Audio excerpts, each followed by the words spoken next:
Good evening, everyone, and welcome to episode 6 of the PSN Party Podcast. I am your host, BG, and I am joined by... Oh, sorry. Bear with 1 second, because I've not muted YouTube. I do apologise. I'm your host, BMG, and I am joined by my co-host, my friend, and now PS5 owner, Sentinel17. How are you tonight, sir? I'm good. I'm really good. Really been enjoying my PS5. It's a phenomenal gaming console. Greatness has no limits. Welcome. Yep.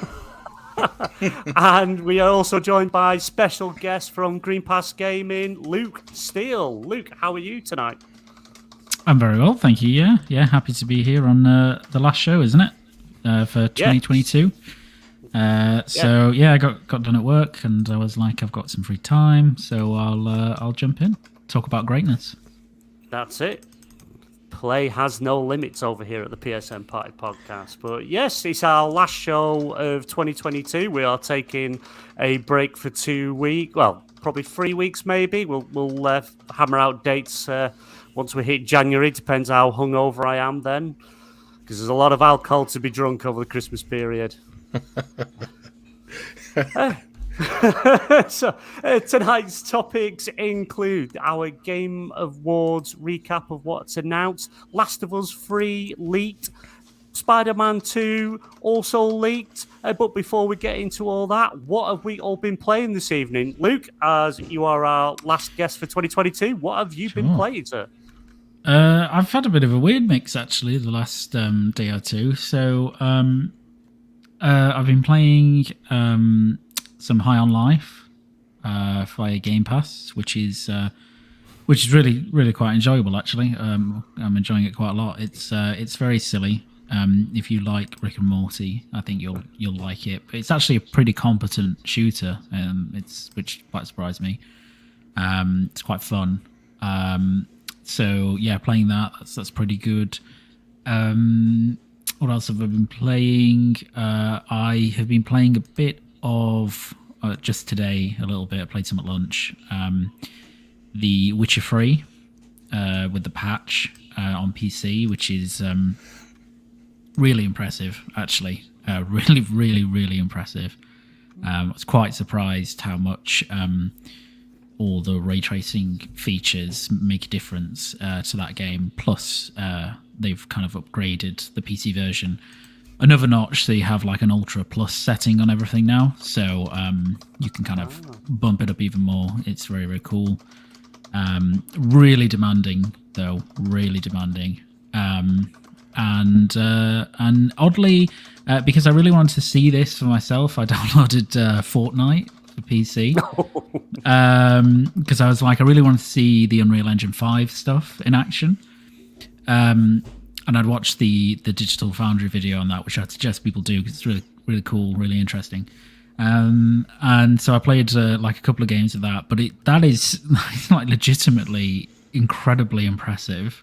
Like it looks so good. It's ridiculous how good that game looked, even with its its art style. It's super, super impressive. So those have been the main things, and then I think that's been about it, to be honest. I'm just trying to think if I've been playing anything else, but I don't think so at the moment. That's kind of where I've left it. Fortnite, that's now running in. Is it Unreal 5.1? Yeah, 5.1.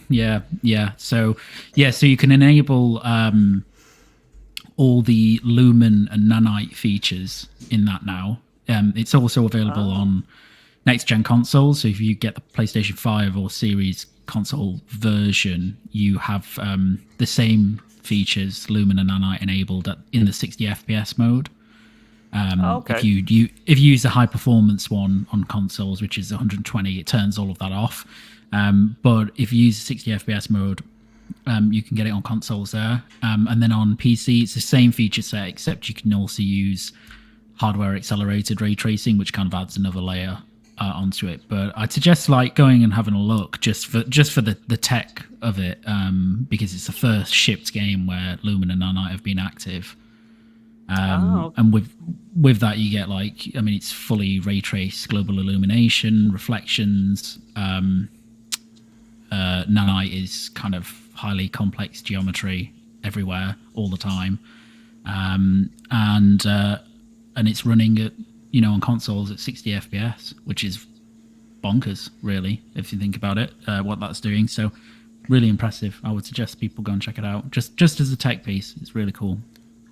I don't touch Fortnite, because if I do, the Jinner will try and pull me back in and get me to play again. I still haven't stopped shaking from last time he made me play, and I kept trying to kill this guy we recruited that was following us he was in like shorts and sandals. Don't know who he was, but he was meant to be helping us, and I kept shooting him and then shooting the Jinner. So, yeah, I might stay away from that. I might try it. I don't know. But I'm surprised, like, Witcher 3's got some more, like a PC patch as well. I thought it was just a console, because I'm assuming with PC you could kind of do what you want. Yeah, well, the PC version obviously was always like the definitive version, just because you could crank it up. But they, for the patch, they've introduced ray tracing features. Again, ray trace global illumination, reflections, shadows. And then that applies to everything, consoles as well. And then obviously the console's got a patch partly to give them a performance mode at 60 FPS. But they also have the ray tracing at 30 in a quality mode as well. Okay. But they brought the same patch to the PC, but they also then upgraded kind of each individual setting, so you had an extra notch you could go up to push it further. So yeah, it's very on console. I think it performs really well. It's on PC. It does perform really well, but it's super demanding. So if I tried to crank everything up and run everything at 4K native, I don't think I would get 60 FPS. So you need like DLSS and like various other bits, but I'm running it well. I've got like over 100 FPS, everything max, but that's thanks to the wonders of DLSS. I was going to say your PC won't even be breaking a sweat with your new setup. Oh well, it does if you try and run that game natively. It really pushes it natively. But with DLSS, it just boosts it up to really high frame rates, which is great, and it just looks like native 4K, so it's cool. Awesome. Sentinel, my friend, my cohort, my new PlayStation 5 brother. What have you been playing, sir? I've actually, and I know, I played through it like 3 or 4 times already on the Xbox, but I'm working my way back through the Mass Effect Legendary Edition. Nice. I just can't help myself, I mean, it came out on PlayStation Plus, and I said, oh my god. I said, I just can't stop myself, I guess I'm a Mass Effect addict. I can't help it. Are you playing it on the Xbox, or are you playing it on PlayStation? I'm playing it on PS4 because it was with PlayStation Plus. I didn't realize though that there's like a singularity weapon, one of your heavy weapons for Mass Effect 2 that you can use. It's like it shoots this black hole and it sucks all the bad guys in. For some reason, it's not on the PlayStation 5 version. I have no idea why. Yeah, because I thought I could have sworn it was on the PS3 back in the day, and of course it's on the Xbox version, but it's not on the PlayStation version, and that's like one of the greatest weapons they have. So that's a little bit of a letdown, but of course the game looks great on the PS5. And I played through Mass Effect 1, I finished it, I'm working my way through Mass Effect 2 now. I know there's tons of other games on PlayStation 5 I should check out, but I'm stuck playing Mass Effect right now. I can't help it.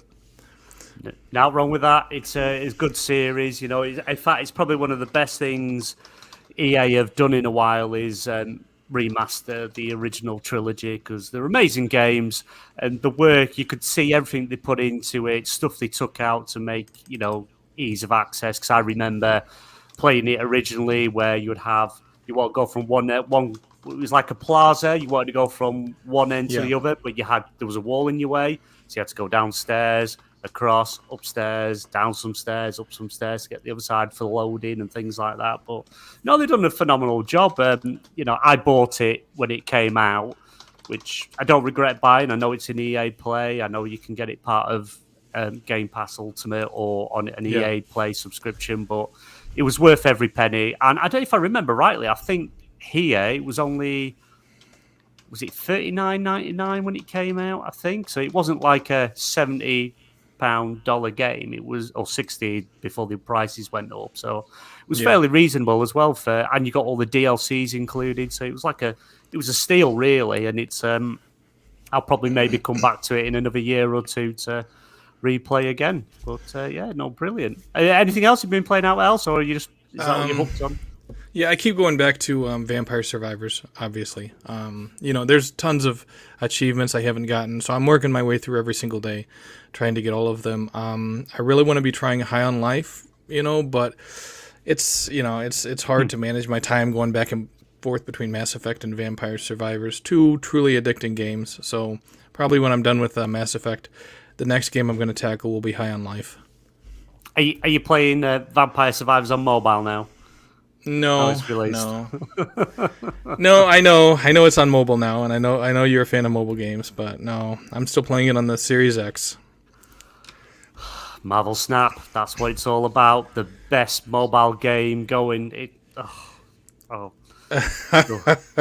sure there'll be conversations tomorrow on XBL when we do our XBL Game Awards, Game of the Year. So keep an eye out for that. Right, what have I been playing? I've finally finished God of War Ragnarok, and wow, what a story, what an ending, what a game. It's I did always hope that it'd win Game of the Year. Elden Ring, well deserved. Wouldn't take away from that because that does some amazing things as well. But myself personally, God of War, top of the list. It's probably one of the best games I think I've ever played. It hits you on that story level, that emotional level. It just, your side characters, they just drag you into their story. Things that they're going through, how they're feeling, and you just get enthralled in this world and everything that's going on, and this one guy that's causing misery to everyone, and you can see it affecting NPCs, you can see it affecting the world, and no spoilers. There will be a spoiler cast coming soon. Probably not going to get recorded till January now.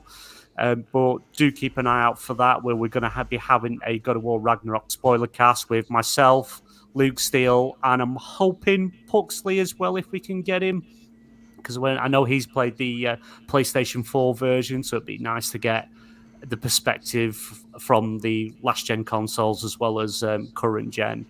Right. But again, it's phenomenal, and the way the game ends, it's just that emotional connection you feel, and you just want to know more. You just want to know what's next. What happens now, and what happens to it after everything that's happened. What happens to everyone else and these realms. It's amazing game. But I'm glad I finished it. I think I dragged it on for a fair few bits, to be fair. But so that's that one out the way. I do have for Horizon Forbidden West I need to jump into, but I'm giving that kind of game a break just for a little bit. I thought I'd jump back onto the Xbox because I feel that it has missed me. And I have started High on Life. And what a game. If you've got a sick sense of humour and don't mind obscenities, you're going to absolutely love this game. Absolutely love it. And I tell you, once you get a knife, the knife is absolutely psychotic. Just wants you to murder absolutely everything. Hilarious. From the start of that game, I was just crying with laughter. If you're a fan of Rick and Morty, you're going to love this game. It's got a few quirks here and there, but I think it's just designed to be fun. It's a game just for fun. Yeah, it seems like a lot of people who are actual gamers have been enjoying that game, and you have a few people that have been, disrespecting it, I guess, or talking overly negative, but it kind of feels like they're not fans of the stuff you're going to find in that game anyway. And I think that's, if you have someone who's not a fan of the stuff that's in that game, it's kind of like having someone who's not a fan of baseball. Playing a baseball game, of course they're going to bomb it in the review. It doesn't do the game justice to have someone reviewing the game that isn't going to enjoy the content in that game. And I kind of feel like that's why it's gotten some of the negative reviews that it has, because it seems like anybody who enjoys that type of stuff, they're loving it, you know? It's one of them. It's such an amazing. It's a really good game, but graphically runs so smooth, looks beautiful. You can see the aesthetic they're going for, but it's just that humor. It's the humor that does it. It's just so hilarious, and obviously, the creators of Rick and Morty. You can see what they're going for, and it's just fun from the moment you start the game. It's just fun.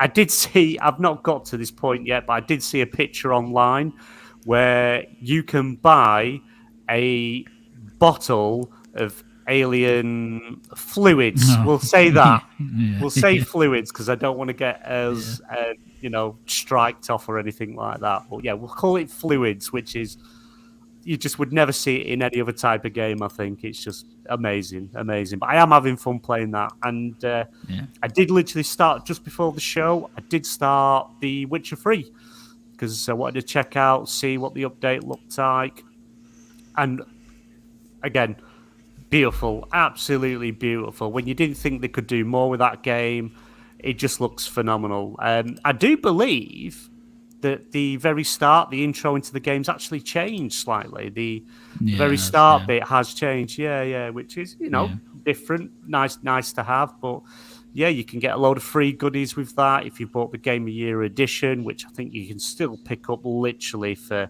I think it's about £8, $9, around there, which is definitely worth picking up. I highly recommend it. But such a beautiful game. I'm playing it in performance mode, so I'm getting that nice, smooth 60 frames. And even with playing in performance mode, it still looks beautiful. The world, when you first start and you just walk out onto that balcony and you just can see across, you can see the detail, you can see everything that they put into this game. And again, amazing. And it's just going to take up a lot of time. So I'm going to be flicking through between a couple of games over the holiday break and hopefully finish some games and not take as long as it did with God of War. But we shall see. Right, let's get into some topics. But just before we do, let's give a quick shout out to everyone in chat. Let me get to the top there. Good evening, Finbear, Darren, Masuku, Jinna, Ash. Thanks for coming. Thanks for tuning in, and hope you stick around for the show. Right.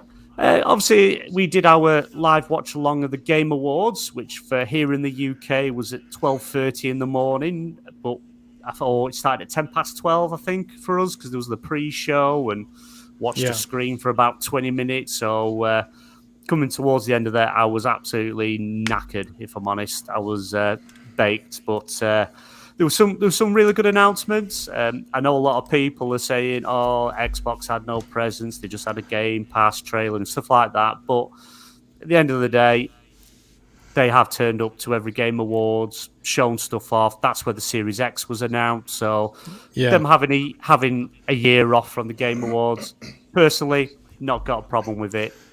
It was nice to see PlayStation showed up a bit more, and seeing a bit more from them, which was nice. But before we obviously get into what was announced, I was wondering what everyone thought of the Game Awards. Sentinel, come to you first. What did you think of the Game Awards? Was it good show this year, fair show, or again too long? Well, obviously, I think our thoughts about the whole Xbox thing differs a little bit, but outside of Xbox, it was actually a pretty good show. And the reason, and I want to touch on this real quick because it does affect PlayStation. Xbox, they put out tons of their content that, it's coming in 2023, but then you have this huge game award at the end of the year. And they didn't really talk about any of it. Whereas PlayStation always plays it close to the chest. And I've said this before, that I actually respect PlayStation for doing this, because they don't show everything that they have in the works like Xbox has done.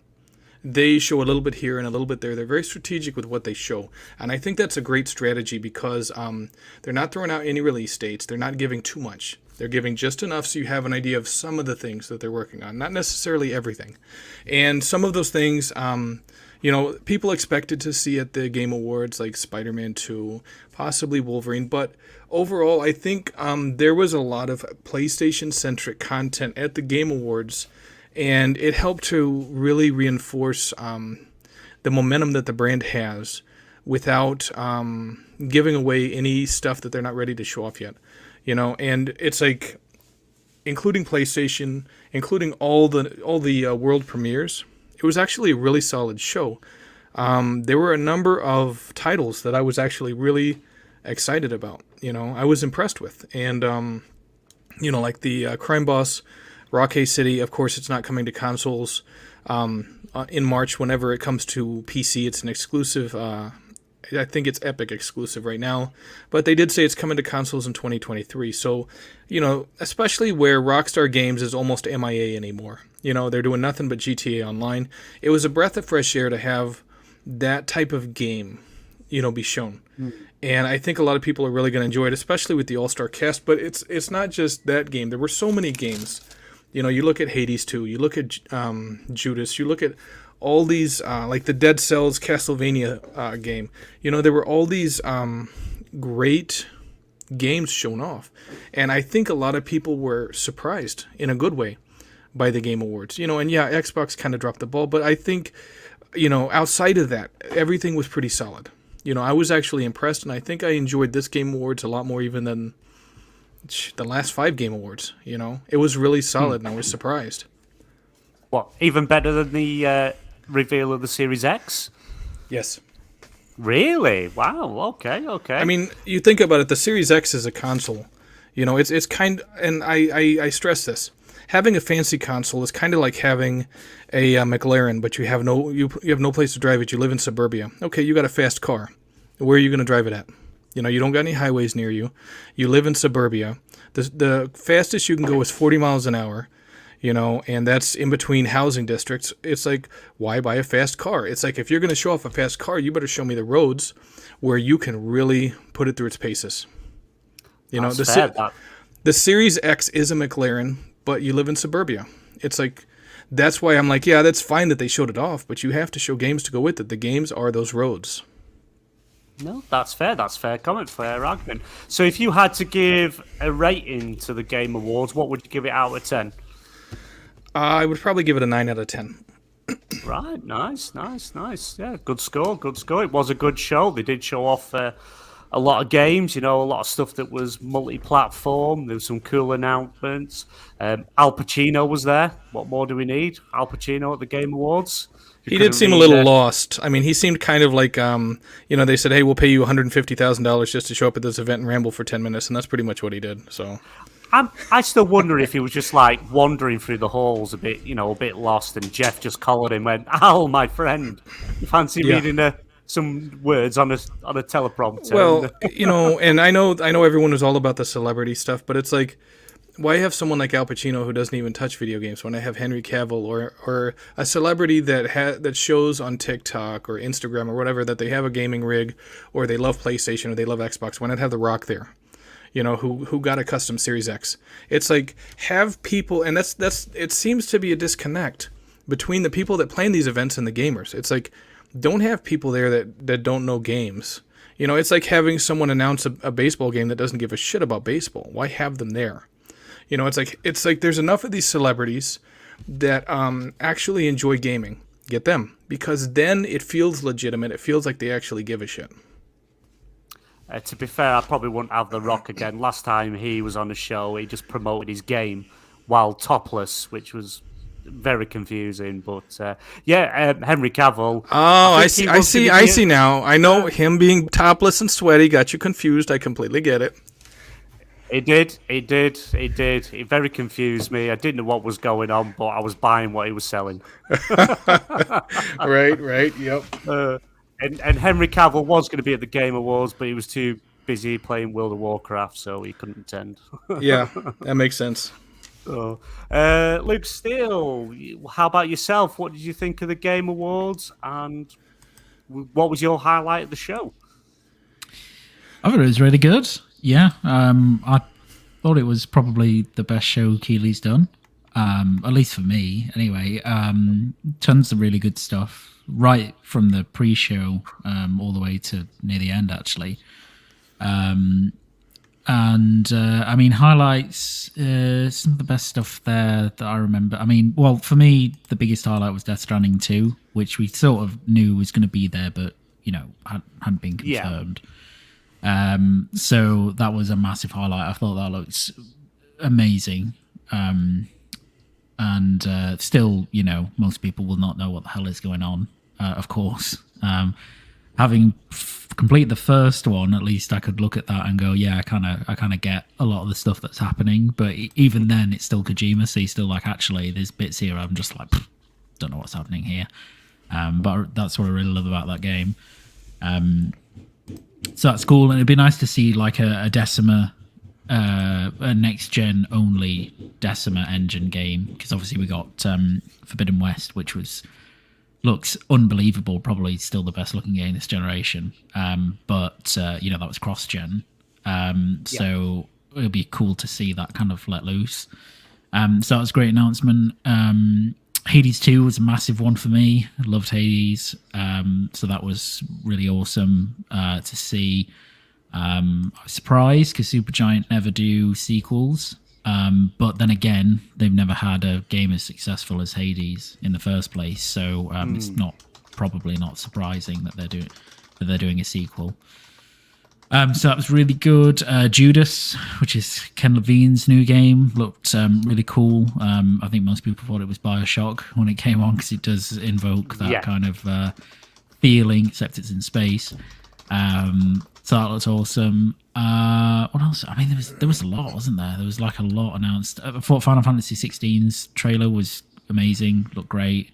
Don't need to see anything else from that now, I think. Just be happy when it releases. And I mean, there was other stuff, there lots of little bits as well that I really liked, but I think those were the big highlights for me. But I thought it was a really good show. Yeah, well, we're going to go through what was announced anyway, but if you had to give the show a rating out of 10, where would you sit? Probably same as Sentinel, actually, probably a 9. 9 out of 10. 9? Yeah. I think one more surprise. Jedi Survivor as well looked great, but one more big surprise probably would have pushed it to a 10 for me. Yeah, that right. I was expecting right at the end of the show. Like one more big thing. Yeah, that's what I which was ended up. On. But it was weird because I would have thought. I'm not sure why Death Stranding 2 wasn't that thing, because they announced that like mid-show, and then the last thing I think was the Final Fantasy 16 trailer, which was great, but they'd announced that prior. So, they said not the trailer, but they said the producer was going to be there to make an announcement about Final Fantasy 16, so everybody knew there was a trailer coming. So that was a bit weird. But yeah, I thought it was a great show. Really great. Yeah. I would have given it a 10, but they had too much Destiny 2 content shown. So, sorry, minus 1 point. I tell you, that was the best. That was the highlight of the show. If it wasn't for Destiny 2 being there, it would have been a 2 for me, honestly. But it's a shame that they didn't say Death Stranding 2 didn't show up at the end. I think that would have been a nice big thing. Is something banging in your background, Sentinel? Can you hear like a hammering? Oh, I think that's next door. Oh, oh God.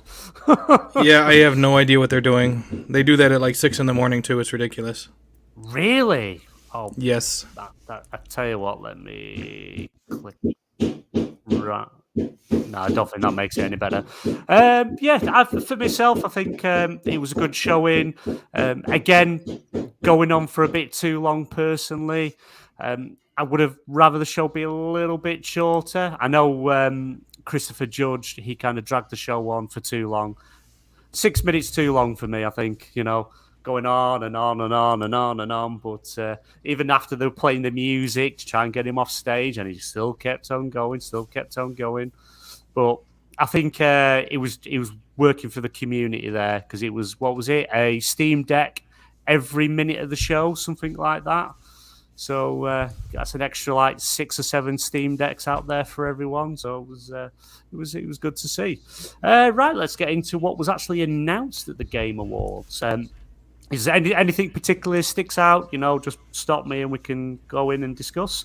So we got Returnal finally confirmed for PC. I think a lot of people are going to be interested in jumping into that. PlayStation 5 exclusive, takes full advantage of the DualSense, looks amazing, plays amazing, kicked my ass, so I kind of didn't put it down before I broke my controller in half. I think, Luke, you completed that, didn't you? You finished Returnal. I did, yes. 20 hours, I think I completed it in. Are you... Sorry, mate, go on. No, I was waiting for you. Yeah, I was going to say, are you going to double dip and pick it up again on PC? I'm tempted. Yeah, I'm very tempted. I'll have to think about it because I mean it's literally one of my favorite games of all time. So I think I probably will. But obviously, a lot of that will depend on if the PC port's any good. That's up in the who knows? You know what I mean? Like it could be amazing. It might not be. So if the PC port's good, I'll probably double dip just to play it on PC. See how far I can push it and run through it again because it's just amazing. Yeah. Did they say who was doing the port for PC, or is it PlayStation? Yeah, no, they didn't say. So I don't know if it's Nixus or if it's Housemarque actually doing it themselves for support. Because I don't think, Nixus are obviously pretty big, but I don't think they can do every PlayStation port, to PC. And they might be doing The Last of Us Part 1 port, which was also announced. So I'm not sure. Yeah. I did notice they didn't kind of announce who was doing it, so I just assumed it was in-house that they were going with that. Was it Death Stranding 505 games ported to PC and Xbox Game Pass? PC? Yeah, they published it, but I don't know who it was that did the port. I don't know if it was Kojima Productions directly, but I'm not sure actually. Yeah, but that was a good port. But we'll have to see. It's still strange because that's the because obviously PlayStation own the Death Stranding IP, so I'm still obviously not understand how 505 games were able to publish it on PC and get it into Game Pass as well, which is a bit of It's a bit weird, isn't it? Yeah, because they do own the IP. It must have just been, I guess, a condition of the deal that they had with Kojima that they would publish it on consoles, but he was allowed to approach a different PC publisher because very, very far back when it was first announced, it was announced for PlayStation 4 and PC, and then for a while the PC element just dropped off entirely. So people even wondered if that was going to come to PC again, which obviously it did in the end. And I suspect maybe the same here, albeit I think if Sony have the chance to publish it on PC now, they probably would, right? They're used to, but they're used to that now. That's kind of a big part of their business. So maybe they'll be willing now. Maybe part of the agreement for Death Stranding 2 is that they'll go and publish. They'll go and publish it on PC as well because it'll definitely come to PC. Oh yeah, definitely. Yeah, it's gonna. I think it's almost a guarantee, to be honest. If you're gonna have the first one, you're gonna get the second one as well. Yeah. What else we got? So we got Street Fighter 6 release date has been confirmed for June 2023. We got the Dead Cells Castlevania crossover DLC, Dead Cells Return to Castlevania coming early 2023. Is that something either of you are interested in? Or do you like them type roguelike games? Yeah, I love Dead Cells. Dead Cells is incredible, absolutely incredible, and it's makes total sense that they're doing a Castlevania team up. I thought that was a great announcement. I really loved that. Yeah. And it's great to see Castlevania back in a game in some capacity. Do you know what I mean? It lends credence to the idea that Konami are more willing now to do a lot with their IP. So if it means that we also have proper Castlevania projects under development separately, I think that would be amazing. Yeah, still not giving us our Metal Gear Solid remake though. No, yeah, it's coming. It's coming. It's definitely coming. If they can make 17,000 Silent Hill games after a period of making none, they will like Metal Gear is their biggest IP quite easily. So there's no way they're making like loads of Silent Hill games and not making a couple of Metal Gear games. You know what I mean? Yeah. But the only thing with the Metal Gear, like, I just want remakes of that. I don't like the remake element is absolutely fine. I really wouldn't like a non-Kojima led Metal Gear game. Same. I don't think like a new one. I don't think that really works. So I think they, hopefully they're just concentrating on, big budget remakes of old Metal Gear games because I think that's a bit more fruitful. Well, we seen what Konami does with Metal Gear when they're left to do it on their own. Survive. Probably it makes that Balan Wonderworld look like an amazing game. It was that bad. That bad. So I know we've also got, obviously, as we've mentioned, Hades 2 announced at the Game Awards, so that'll be... I wonder if that will hit Game Pass, because the first one hit Game Pass, didn't it, day one? Was it day one? It was day one, but only day one when it came to the Xbox, because it was out like it was in early access on PC over a year before it even came to other consoles, and then if you remember, it came to like Xbox as one of the last things. So it's launching Hades 2 is launching next year, but only into early access. So then you've probably got a lead time of like 6 to 8 months before it has a full release, and then it'll probably just be PC and maybe the Switch because it was successful there, and then maybe it'll come to consoles afterwards. Or maybe they've changed that, I don't know. But last time it did come Game Pass day one when it launched on Xbox, but that was quite a long period of time after the game initially launched. Yeah, that's true. What about you, Sentinel? Do you like these roguelike games? Are you going to pick up Hades 2? Is that something you're interested in? I like Vampire Survivors. Traditionally speaking, I'm not really a fan, but Vampire Survivors is kind of warming me up to them. So I'm actually probably going to go back and play the original Hades and then check out Hades 2, obviously. Just because, it's introducing me to something that I wasn't really a fan of originally, but of course, now that I'm playing one of these games and I'm really drawn in, I am eager to try out other games in this subgenre, I guess. Yeah. They've never been my kind of games, these roguelike games. I don't like the idea of you start running through a game, get killed, have to start all over again, get good, get better. Them type of games just stress me out, and I don't cope well with them. There's not enough cans of Fosters in the world to make me sit through the whole one of them games, if I'm honest.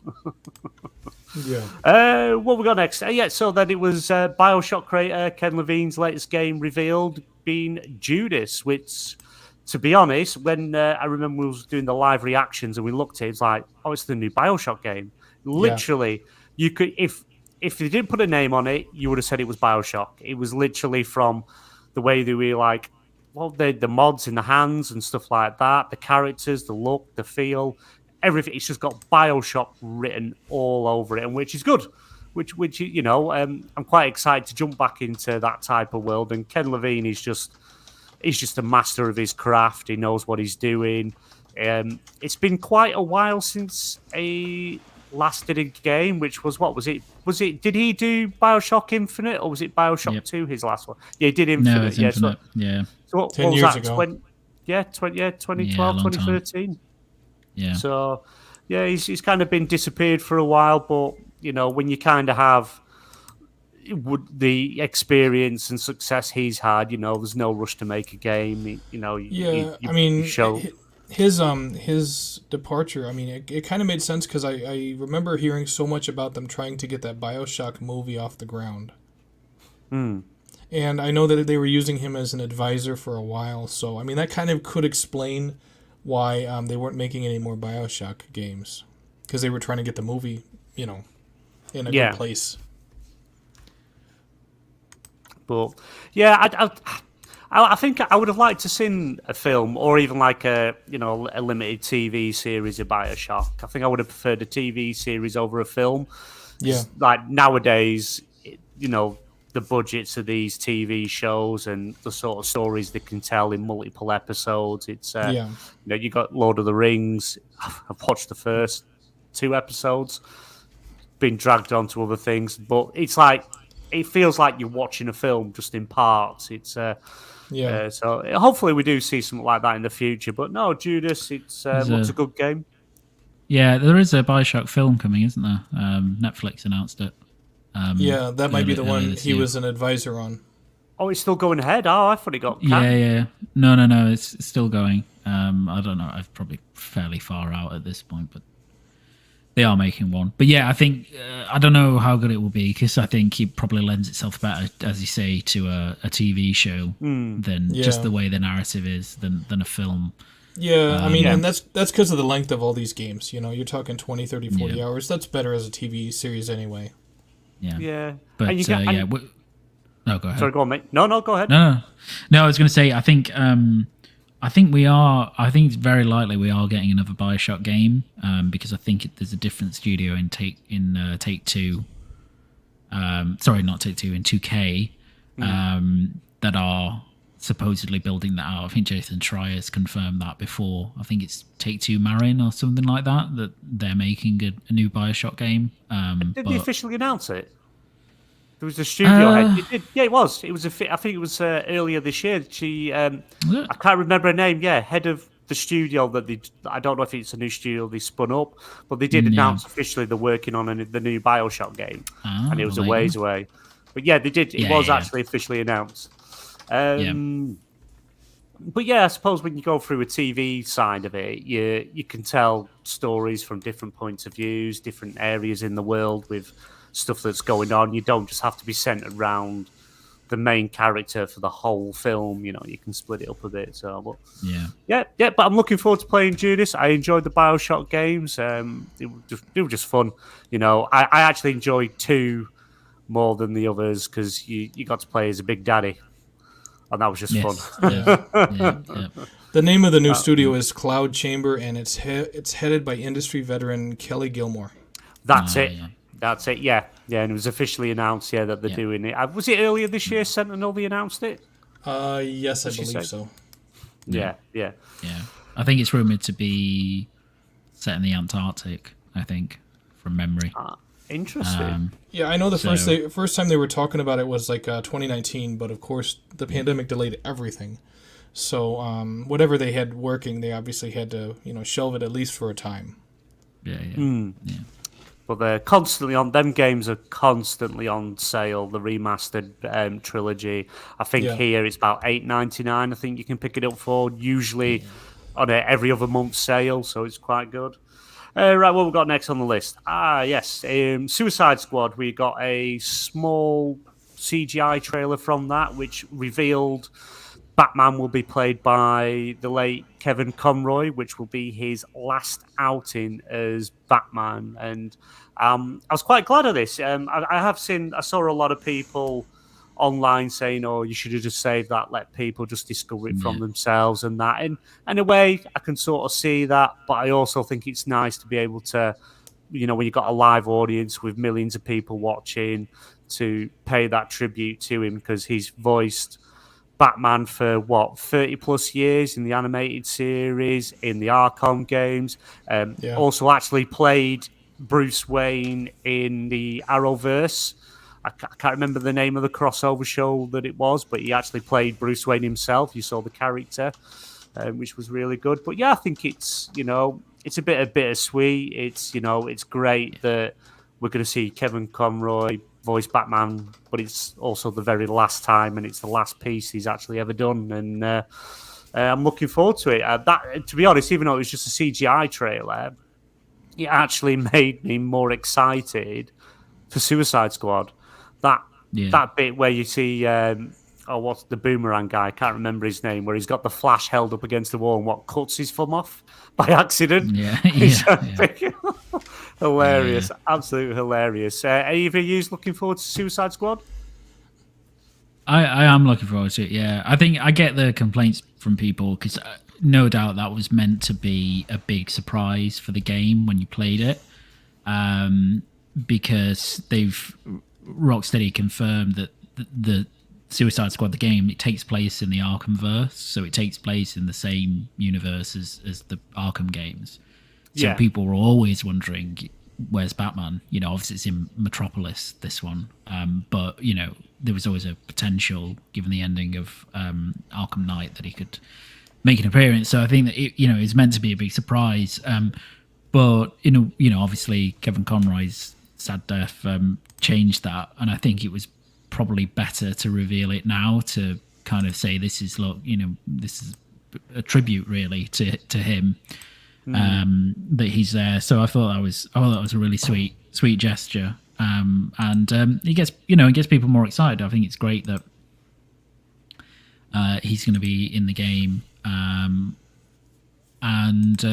like the trailer itself. I mean, it's actually it was actually in engine, that trailer. It was running at 60 FPS. So, which doesn't surprise me because, I mean, God, look at Arkham Knight now. It still looks amazing. It's just however many years old. So, and the snippets we'd seen of Suicide Squad in game before that looks pretty much that level. So they do their character modeling really well. Their characters always animate and emote really well. So I thought it was super cool. Looking forward to it. I hope we can see some like extended gameplay. I want to see what it's like moment to moment. I think it looks great. Yeah. And also King Shark is voiced by Samoa Joe. He is. Yes, he is. Yeah. So, which is awesome. Just amazing. Yeah, it's just amazing. So, any wrestling fans out there? Yeah, that's it. But weird, but super well casted, I think. Oh, I'm looking forward to it. Yeah, it does look. To be fair, I was when it was first revealed, I was gutted because I know they were working on a Superman game. They had an actual standalone Superman game in the works, and it got scrapped. So I was gutted. And then when they announced Suicide Squad, I was like, don't want this. Where's Superman? Superman needs a game. This is what we should be having. But obviously not meant to be as of yet. This is as close as I'm going to get to a Superman game where I've got to kill him, and I don't think I can do that. I just don't think I can do it. I tell you, if it comes in that game where the very ending is killing Superman, I'll just turn it off and I will not finish it. I don't think they're going to have him kill Superman. I don't think they're going to have him. I can't handle it. He's too powerful. Because Suicide Squad wouldn't give a shit if the good guys turned bad. If they were on their own, they would just pretty much let the good guys wreak havoc, and they'd laugh and help them. So they're probably sent by some government agency. Hey, you got to capture these guys so we can remove this toxin from their body, so they're no longer all crazy, and now they're good guys again. That's probably the storyline. Hopefully, because I don't think my heart could handle taking Superman's life. I just can't do it. I can feel myself tearing up now thinking about it. I know, thinking of Henry Cavill wearing a Destiny 2 shirt. I know. You gotta. He likes Destiny. He's a Destiny fan. Superman is a Destiny fan. Not everybody's. Nobody's perfect, I guess. Superman's perfect. Henry Cavill's perfect. All right.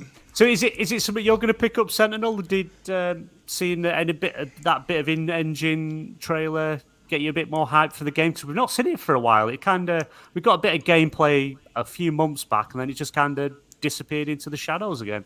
Yeah, I think I think they don't want it to end up. I think they don't want it to end up kind of like how Gotham Knights ended up, where everyone was talking about 30 frames per second, but not about the story or any of the other stuff. And, it kind of feels like 30 frames per second really dominated the conversation. And I think Rocksteady, who's making Suicide Squad, they really want it to launch in the best shape possible, so they weren't really ready to show off anything other than a CGI trailer. I wasn't really motivated more to buy it. I mean, I'm already going to pick it up, but I thought it was very respectful of them to use that as an opportunity for the Kevin Conroy send-off, if you want to call it that. Because the guy donated he basically dedicated so much of his life to being Batman, and now he's no longer with us. So having that part in there, it felt like a proper send off. Yeah, and it's also it is just a credit to the man that he is, that he was going through cancer treatment and things like that, going through what he went through, whilst also still working, recording lines for games and animated series and stuff. So it's just a credit to him, and I do think it was a nice tribute at the Game Awards for him, and quite fitting. And I'm looking forward to picking up Justice League when it releases next year. As long as it's not delayed, because Suicide Squad. Suicide Squad is not Justice League. I'd kill the Justice League. I can't kill say the it. Suicide Squad. That would be your dream game. Except you just play as Superman. Yeah, I know BMG says he's in an Obi-Wan thing, but I think he's there in his Superman pajamas. I think that's what it is. He's like, no, Suicide Squad can't kill Superman. I am wearing my Superman t-shirt with my Jedi robe on. But, yeah. Yeah, if anyone's wondering why I'm not on camera, it's 'cause I'm still not feeling too brilliant, so I'm all wrapped up and doesn't look good. Right, what we got next? A Bayonetta prequel was announced, which I think a lot of people was not overly happily with from seeing on Twitter, and I know Twitter's only a small part of the gaming community. I'm sure there'll be a lot of excited people, but I think everyone was quite expecting to see more from the sequel to Bayonetta, not a prequel. I don't know if either of you are interested in that. Is that something you're interested in, Bayonetta? I really enjoy Bayonetta. I'm still playing Bayonetta 3 actually, but and I thought the idea of doing kind of a smaller prequel was pretty cool in theory. I didn't think it looked amazing or anything, so I think I'd have to see how it lands, with reviewers, etc. It's not something that's like top of my list as much, and I really do enjoy Bayonetta, and it's really great, but this was a different style of game. It wasn't like a character action game or anything. It was it was a little bit different. So I think that's a bit of a risk, a bit of a gamble. But I think if it means we get more Bayonetta in the future, I think that's cool. Yeah. Well, you Sentinel, is that a game? Are you interested in the Bayonetta series? I never really got into Bayonetta. I do have the remastered original Bayonetta on my Xbox. I bought that one bundled with the what the hell is the name? It's two of the games from Sega bundled together. It was Bayonetta and something else, Vanquish. And so I still have to finish playing through it. I think it's a great franchise, and it's kind of like The Witcher 3. Just because I didn't enjoy it myself doesn't mean that I don't respect that it's a quality franchise. So I think a proper Bayonetta sequel or prequel would be better than what they showed. I know that they want to try to take it in a different direction, but I just kind of felt like, you already set the expectations for all these fans of the franchise with a certain look of the Bayonetta games, and then you're going to depart from that significantly. It's not going to make them happy. No. Yeah, I suppose it's one of them. Sometimes you've got to take a risk. You've got to do something a bit different, or you end up with like the same Pokemon game that they've had for centuries on end. It's literally the same game, every single one of them. But right, oh god, we've been going on for a while, so let's get through some more of these. So we've got the obviously Last of Us Part 1 coming to PC in March. That was a given. It was going to happen. Not really a surprise. Luke, I'm assuming that you'll probably double dip on that one to have it playing in 12K or something like that. No, I don't think I will on that one. I think I'll leave that one. I'm sure it'll be a good port, and it's really cool that it's coming to PC. But I'll leave that one. I've got it on PS5, and it's not necessarily a game that's got like tons of replayability like Returnal has. No matter where you get that, you can replay that a lot. I don't feel the same about Last of Us, so I'm happy just with that PlayStation 5. But for people on PC, that's going to be great, because I think it's the first Last of Us game on PC. So yep. hopefully that sets up port of Part 2.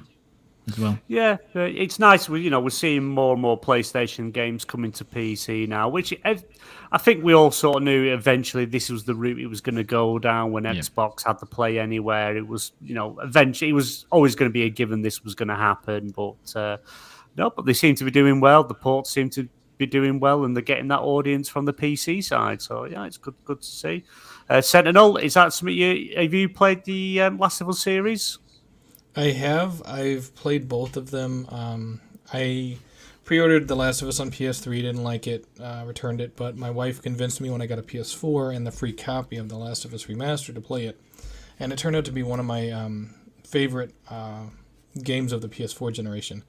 And, it's like I played The Last of Us Part 2. I thought it had a lot of good stuff in it. It had some stuff that just didn't land. And it's like I still stand by my statement that The Last of Us Part 1 is a better franchise, or it's a better game than The Last of Us Part 2, just because the writing is more consistent.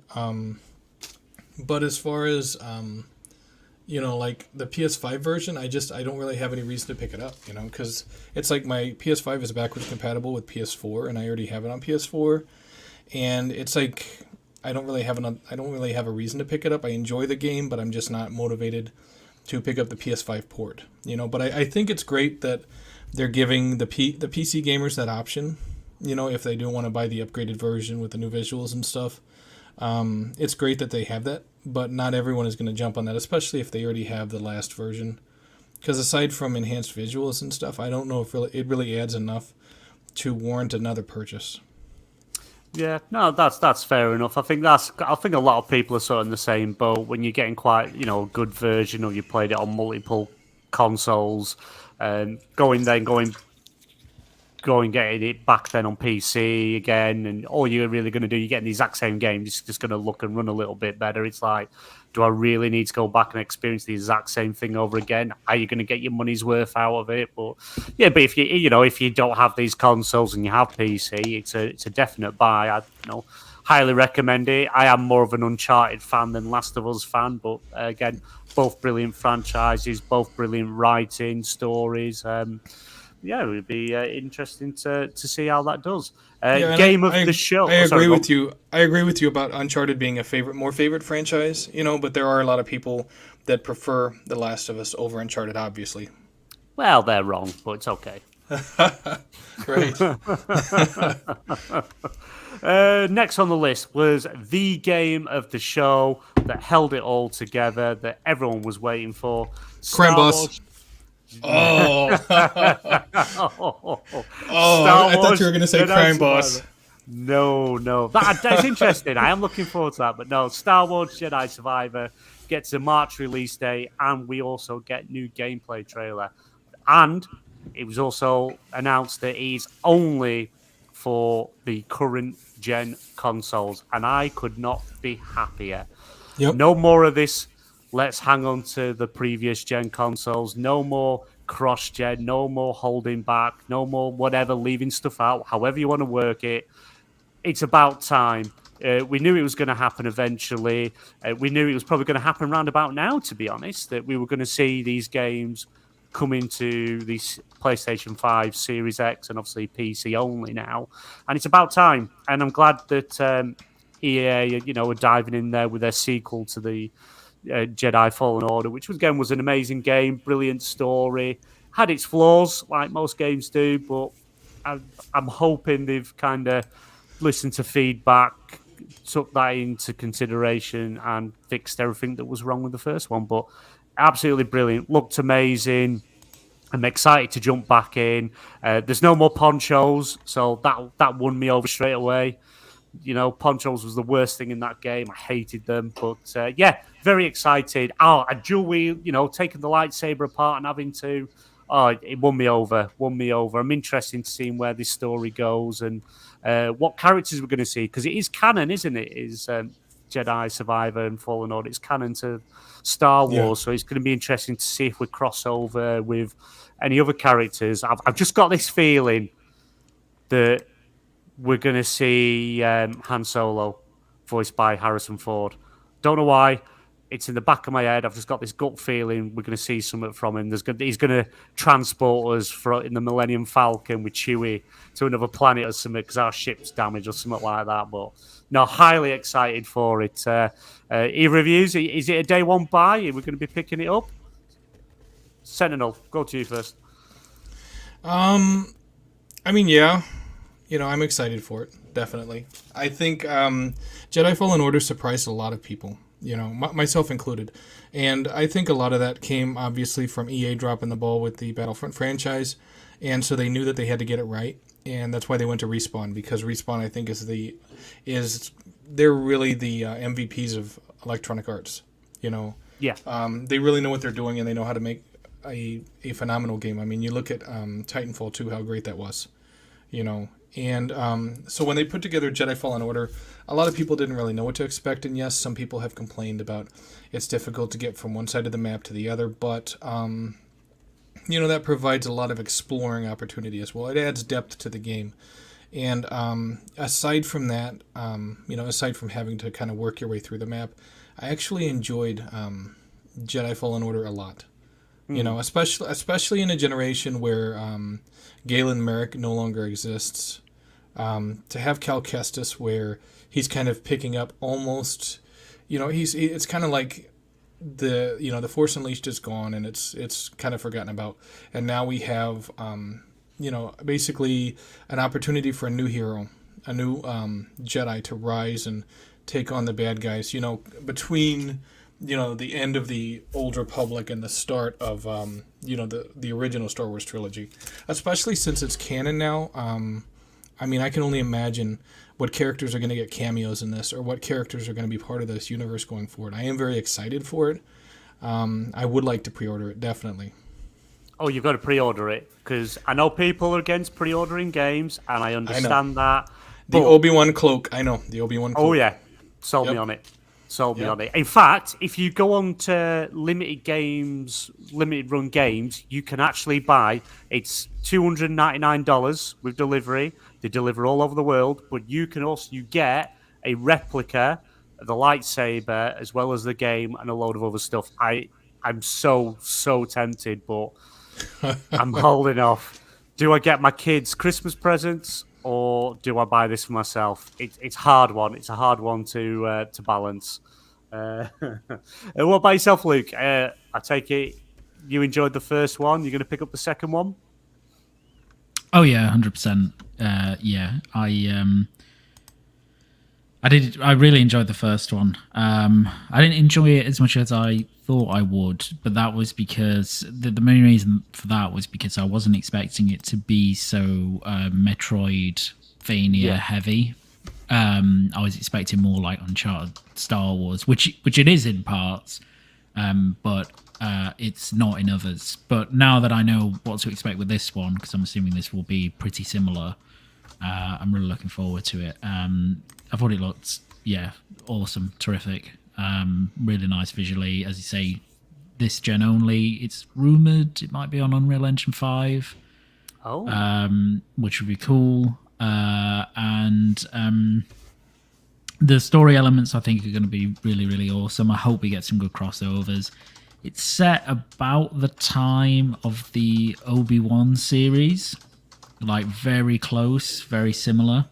So, maybe Obi-Wan turns up. We don't know. Maybe we'll get more Vader. You never know. We'll see him cutting fish. We'll walk past him. He's just stood there cutting fish in a line. Yeah. Being all sad Obi-Wan. Yes. So there's lots of potential for cameos and stuff like that. So and obviously spoilers for the end of the last one, but you had one of the biggest cameos I guess you could possibly get at the end of that one, which is awesome. So I think it'd be really cool. And they seem to be heavily focusing on it as a franchise. So I wouldn't be surprised if this was the second game in a trilogy, because it's going to sell very well.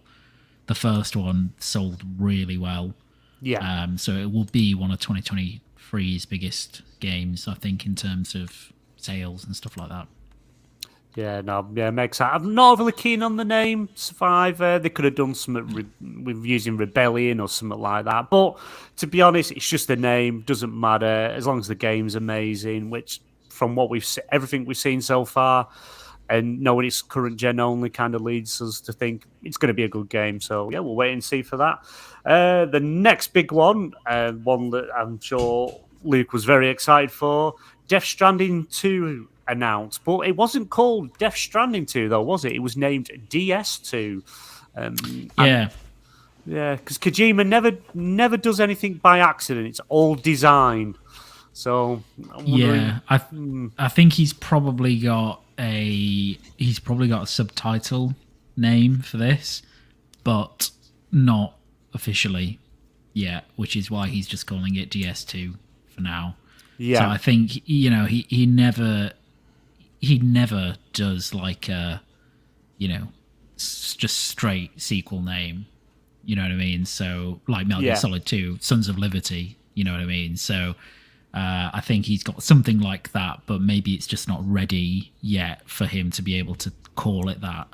It's a bit like, I guess, in a way, what Sony were doing for God of War Ragnarok. Everybody was like, it's going to be called God of War Ragnarok, but for a while they were just referring to it as the next God of War. Yeah. Zelda was the same recently, was it? Tears of the Kingdom. It took them a while to announce that. So I think that's what we got. But yeah, I mean, in terms of, I'm just super excited for it. Kojima's just great, and I'll buy anything that he makes basically at this point. And I think I'm really interested to see what direction he goes in terms of gameplay for this one. I suspect he'll obviously, you'll still be doing things you've done in Death Stranding 1, but he, on sequels, he always likes to mix up gameplay and kind of take the action in a different direction. So I wonder if it'll be more action driven. There's some hints of that in some of the language in the trailer at points. Will we just play as Sam for the entire game? Don't know. I thought it just looked visually incredible. It was all in engine, if you play Death Stranding, that his kind of cutscenes mirror into gameplay. It's really impressive. I love the long cutscenes. Yeah, very long cutscenes. He's got a really good cast again. He's got obviously Norman Reedus back and Leia Sedu's back. I think he's got Ellie Fanning as well. A couple of others. Troy Baker's back again. So it just looks weird and wonderful. I don't know if it's going to convince any non-Death Stranding fans to play the sequel, but I don't care about that. I'm just happy we're getting another. He's amazing. He's an amazing guy. Everything he does is just magic, and everything happens for a reason. Everything he does. If I remember, Metal Gear Solid 5, 4 was it 4? Sorry, Guns at Patriots. I think the longest cutscene he's ever done in any of his games. I think, what was it, 35 minutes? Yeah, cutscene, something like that. Yeah. Jesus, it went on forever, but it was. I love that crazy. Game. I love Metal Gear It's Solid amazing. 4. It's amazing. Absolutely. It's funny because it's one of those that a lot of Metal Gear fans will tell you is their least favorite, but I absolutely loved it. I just remember so many bits in that game, like the motorcycle chase scene in one of the cities. I can't remember where it is. It's just amazing. Like visually at the time, it was so far beyond other games as well. Oh, I love that game so much. Like the fight at the end when it goes through like the different phases and you have the different music from the old games. Just amazing. Absolutely amazing. Going back to Shadow Moses and that nostalgia. Hits you straight away. Funny enough, my wife bought me PlayStation Mini Classic, and I've just started playing the original Metal Gear Solid on it, and just from the start, it's just the memories straight away. And amazing franchise. What about you, Sentinel? Did you play Death Stranding, or have you not had a chance to touch that one yet? I haven't made it to the end of Chapter 2 yet. I did pre-order it. I haven't made it through the game. there was there was a lot, I guess, that I had on my plate at the time as far as games go, and I got bored at the end of chapter 2 or near the end of chapter 2, and I was kind of like, I'm just gonna move on to something else. And it's like, I know that I need to go back and finish it. I've heard so many people say about how great of a game it is, and Kojima's one of those guys where you either appreciate his genius or you don't. And I know it was mentioned before earlier in the podcast about Konami making the Metal Gear Solid franchise, and I agree. I think Luke Steele had said you kind of can't make it without Kojima, and that's because he's the whole driving force behind the crazy, insane stuff that you see in Metal Gear that normal game directors just couldn't come up with. I mean, he's completely unique. And, of course, Death Stranding shows that in spades. And Death Stranding 2 shows more of the same, but that's not saying it's not amazing and phenomenal. It is. It's completely crazy, off-the-wall stuff, but it's exactly the type of stuff that you expect from Kojima, And I am a fan of his work. Like I said, I haven't finished Death Stranding. I finished most of the Metal Gear Solid games. I think I still have to go back through and beat Part 2. I don't think I've ever beaten Part 2, but I've played it before. So, it's one of those things. I'm just trying to work my way through a lot of his titles. But I will pick Death Stranding or DS2. We don't know if it's really Death Stranding 2 yet. But I will pick DS2 up at some point just because there's some game developers out there, some game directors, that they are pretty bland. But Kojima is not one of them. So anything he makes, it's something you're going to want to play at some point. I'd love to spend a day with him. Just to be in his world for a day. Mine would be blown. It'd be awesome. Right, obviously we're getting on for time, so what I'll do is I'll just go through these ones quickly. If any of them stick out to you, stop me and we can discuss it. New Tekken 8 gameplay trailer was released. I don't think a release date dropped with that, if I remember rightly. I think it just said 2023. Horizon Forbidden West Burning Shores DLC has been announced, and it's for the PlayStation 5 only. Upset a lot of people because obviously Forbidden West is a cross-gen game, so it's leaving a lot of people behind on the PlayStation 4, but it's just one of them. How are we ever going to start pushing this technology forward? Yeah. Well, and you're seeing a lot of PS5s in the wild now. I know both PlayStation and Xbox are really trying to get those current generation, or next gen as some people are considering them. They're trying to get them out there, and they're trying to get them in stores. So it's a lot easier now than it was before. So I think that's why they're pushing this, next gen only version of the games, and they're not saying, hey, it's cross gen anymore. Yeah. We have to, because I think obviously Cyberpunk are doing the same. They're doing their next DLCs for current gen only. I think it's just these things that they're doing and the points we're getting to, they just can't keep doing it on previous gen because it's holding them back. Now I would personally say it is starting to hold them back because they can't push the limits of what they can do. They're having to make stuff work on both consoles, so new current gen's been held back slightly, but it'd be interesting to play. I do need to finish Forbidden West first, so hopefully I will finish that by the time this comes out. Obviously, another big one, Diablo 4 release date officially confirmed for June 2023. There's a lot of excited people for that. I've never played any of the Diablos, so I don't know if it is for me or not. I'm not too sure, but be interesting to see more on that getting closer to the release date. Crash Bandicoot games, it's something like Wonga something or other.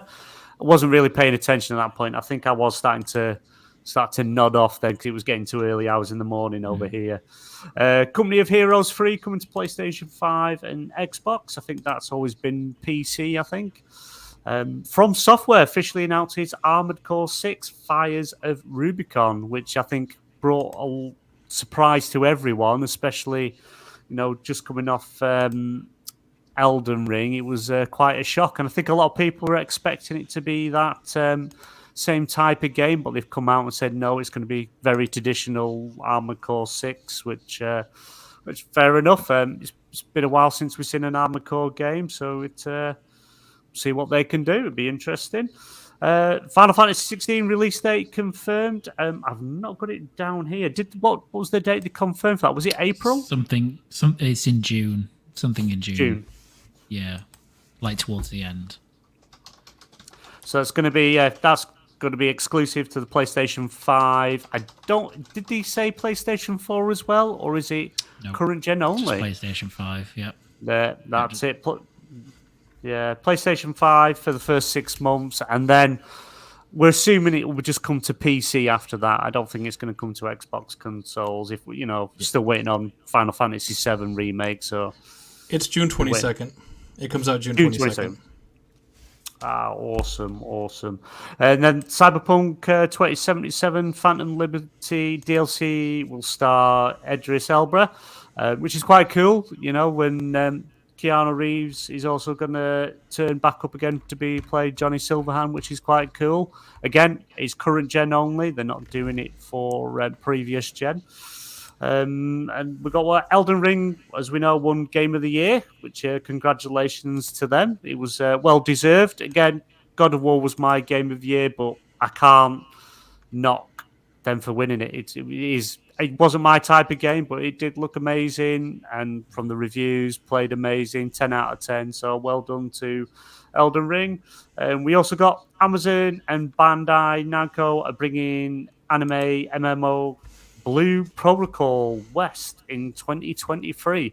Don't know if that interests any of you. I had no idea what it was and never heard of it, but it seemed to got quite a pop at the Game Awards. Either of you ever heard of it?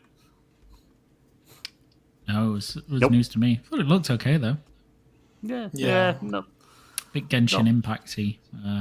Yeah, not my kind of game. 505 Games has revealed star-studded co-op FPS crime boss Rocky City.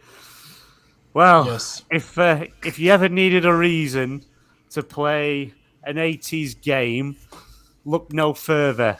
Who wouldn't want to play a game where Chuck Norris is in it? They actually said it was 90s though.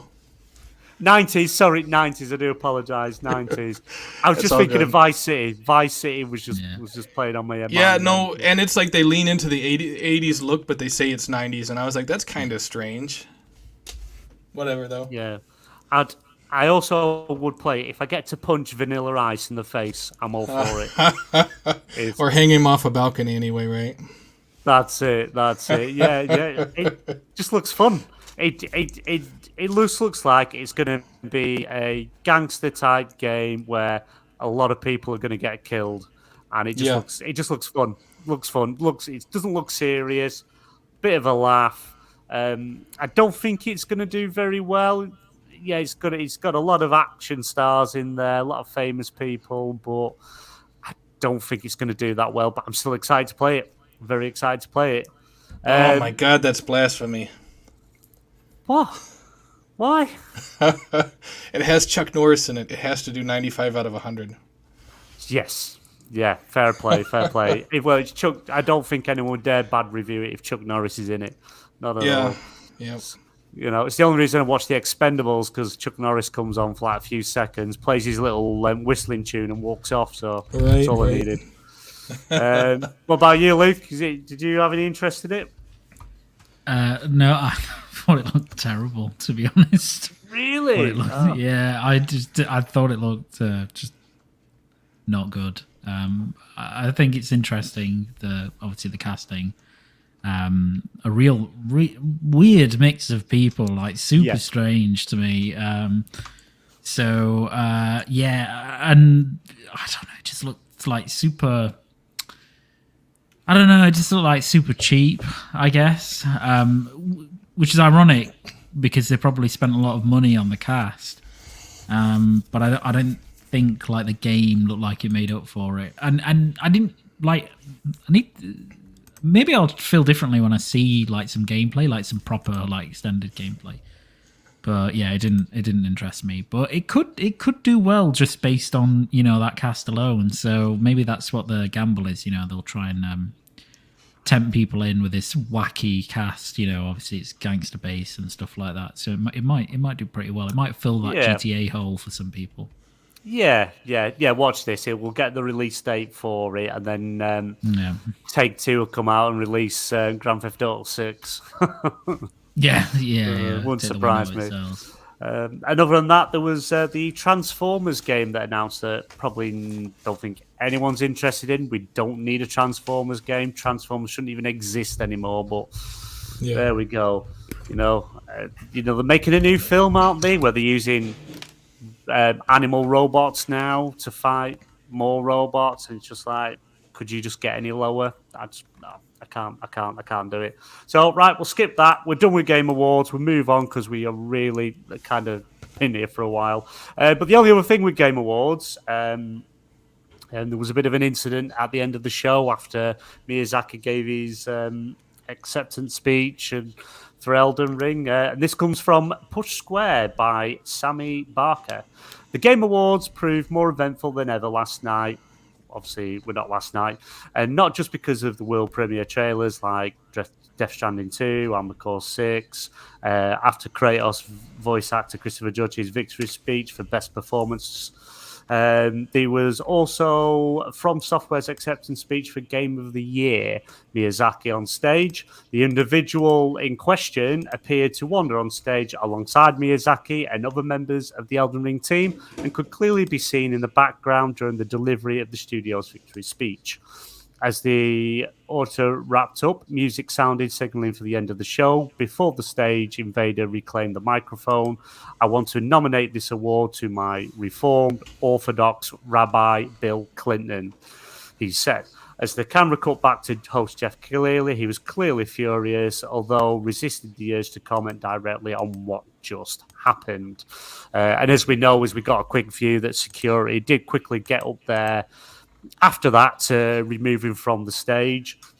And it's kind of the main reason for bringing it up. Yeah, it's fair enough. It shouldn't have happened. It was the wrong place, wrong time for that sort of thing. Shouldn't have been there. But I think the bigger issue is that it just shows how lapsed the security was, that someone who shouldn't have even been there was able to get up on stage, stand with everyone, get the microphone and make an announcement. And I suppose this could have been a lot worse.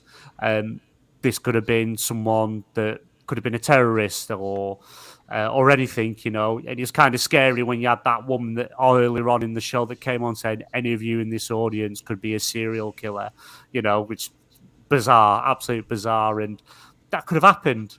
And it's what was going on, what had happened, why was security so lax, why wasn't credentials checked?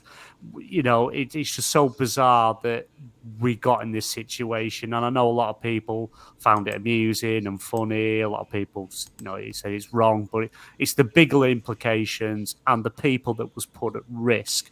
What about you, Luke? What do you think? Do you think that it was merely just a lapse in security and it got through, or them not paying attention? And what can they do to prevent this in the future? Yeah, it was kind of it's kind of funny and also worrying, wasn't it? Because you were like, okay, well, that was just silly, so that's fine, and it was just like a bizarre moment. And he's just like a prankster, basically, who's done this before or other things. But it was pretty bad from a security perspective. So I think clearly it was just a lapse by security. Obviously, I don't think they're patrolling like the floor, so to speak. So if someone gets up and slipped in very carefully like he did, then they probably just didn't see him. Well, they clearly didn't see him. But I think in the future, what it will mean is that probably they'll ask, any developers coming on stage who are accepting awards, how many people they'll be taking up. And then if there's, someone will count that as they come up on stage. And if there's an excess of that, they'll just refuse. All other security measures. So I think in the future, it'll just kind of limit who can go up on stage, really, which is a shame because it's nice when a lot of developers get up on stage and accept an award and all seem really happy about it. So yeah, funny and also worrying, and just really strange, just a really strange moment. Yeah. It's just so bizarre because I do believe Jeff Keighley actually had the boy arrested as well. I would say that was a bit extreme, but I can also understand you've got to kind of send a message that it won't be tolerated. And like I say, anything could have happened. It is a scary thought thinking what would have happened live on TV if it was the alternative, and it's a scary thought. What about you, Sentinel? Do you think it was just a misjudgment, lapse of security? Did he just slip in? Was he invited and he had it planned all along, and they just didn't think there was an issue? Or and what do you think they're going to be able to do in the future to prevent something like this? I mean, you could see the kid. He was kind of watching how people went on stage, and if anyone was watching him. So it was known beforehand that he was going to try this. And the, I know you mentioned it before, and a lot of people have said this. It turned out a lot better than it could have. And especially, you got some people, in real life that are on certain medications. Some of them make them crazy, and you have no idea if one of these people is going to show up at the event. So it's like with the developers, with the musicians, with the people that work in this gaming industry, they're not going to want to screw up an event like this. So, I would say there's a couple of things they can do, in the future to avoid situations like this. One of them, obviously, is have all the people that are actually involved with the media and like with the gaming industry, like developers and actors and stuff, have them go through one exit or one entrance, and the other ones be like specifically for the public. And of course the public, you can have them go through a metal detector, have them, have a guard there with the wand, go over their person just to make sure they don't have anything on them. And then of course the second thing is everybody, everyone who could potentially come on stage, they get a wristband. And then on the two sides of the stage where people come on, you have security standing there pretty much the whole event. Anyone that's going to come on stage, they get checked for the wristband. And it's easy. All you got to do is hold up your wristband, and it's like a neon green wristband. Okay, boom. Yeah. You don't even have to stop them and check them because you can see neon green from like 15 feet away. So, you could basically say, whenever, just tell everyone when they're coming in, hey, if you won an award and you're coming up on stage, hold up your left wrist. It has your neon wristband on. Security will see it and they'll wave you on. No issues. And that'll prevent this from happening in the future. It seems like whoever the security for this event was, they're either not a security person or they've never really had to deal with a lot of different situations. And it's like, it's like bad situations. It's kind of like, especially with something that could have happened, it's one of those things you don't want it to happen the first time before you change your policies. You want to change you want to change your policies before it gets to that point. It's kind of like having an airbag in your car. You don't want to get in an accident before you decide to have an airbag installed. You should have it before you ever get in an accident. That way, if there's an accident, you're covered. And it's not just. It's not just the developers or whatever. It's also just, you remember a few years back, there was the gamer at the Madden event or whatever, the Madden gaming tournament they had, and he got pissed at someone and was shooting or something. You never know. There was a, and this gamer, he had rage problems and he had mental health problems, and so he had lost at this Madden gaming tournament, and I don't know if it was PC or what. But that doesn't matter. But the thing is that he was mentally unhinged, and so he already went to this event, super pissed off. And you can't assume that people going to this, especially the public, that they're gonna be all chill and have good intentions. You have to have the security in place to protect the event, obviously, but to protect the developers and the actors and everyone else involved. And a lot of times, if you have these security measures in place, then if you uncover someone that's trying to do something shady, you can detain him at the entrance. It mitigates risk, and then you just have law enforcement come and pick him up. Yeah, that's it. Yeah, they need to do something, but like you said, it should be more planning ahead, especially with over the last few years now with the terrorist attacks all over the different countries and things like that. We should be prepared for it. And security should be tight regardless. We should never lapse that, ease anything off. Even if it means making things run late, let things run late. It's better that than to risk anything or anyone's lives, because even though this lad, he's just got up, made a statement, but it could have been worse, and it could have potentially put people's lives at risk, and it's wrong. And Jeff's going to have to, regardless, he's going to have to be held accountable for that and improve, do something, be better, do things better, figure it out. If it means shows have to be delayed or whatever, or it takes a bit longer to get someone on stage for awards, so be it. Better to be late than risk of being dead or injured, you know. And it's like, it doesn't take much. It's like Jeff Keighley could just hire a former police officer, or like someone who did this in the military, like military police, or so just someone like that, and say, hey, I just need you to be an advisor for our security event. Say, hey, I'll give you $1,000 to oversee our security for this one night. And you'd be surprised how many people with the knowledge necessary to keep people safe will say, yeah, you know what? Hey, I might even do it for free. Yeah, this is it. But yeah, hopefully some lessons were learned at the end of the Game Awards, and let's hope things next year are better.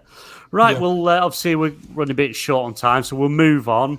We'll get through these couple of topics quick. Spider-Man 2, PlayStation 5, briefly appeared on the PlayStation Store following the devs' tease days before. Marvel Spider-Man 2 PlayStation 5 briefly appeared on the PS Store when players were able to add it to their wish list.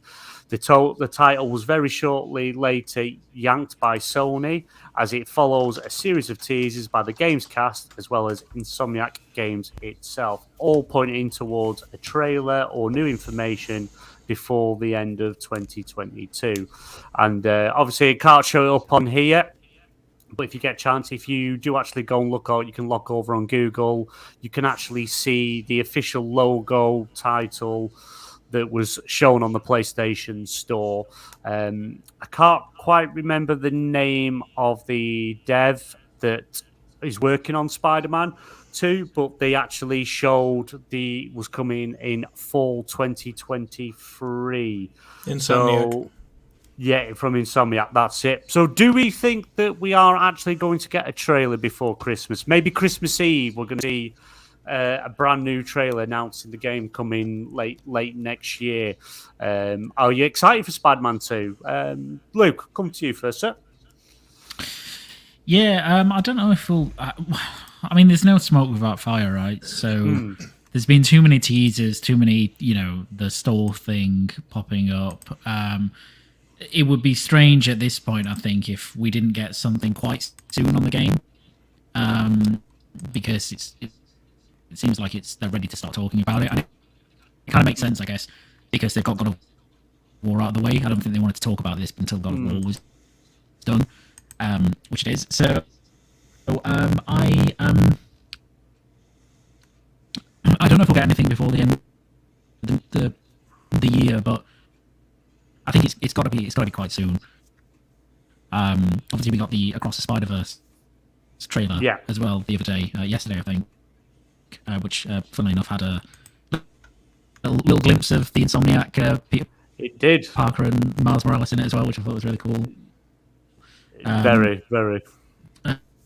It also had the PlayStation 1 Spider-Man as well, which was amazing. In a little bit, that was so cool. So we'll see. We'll see. I think it's soon, and I really can't wait to see it. I'm sure they'll reveal some gameplay from it, and they seem very confident about this 2023 release, which is really encouraging, because it reminds me a lot of how the Sony Santa Monica were being. A lot of their devs were saying, nope, it's definitely coming in 2022, and of course it did. So I think all of this stuff lends credence to the fact that they're very confident it will come next year.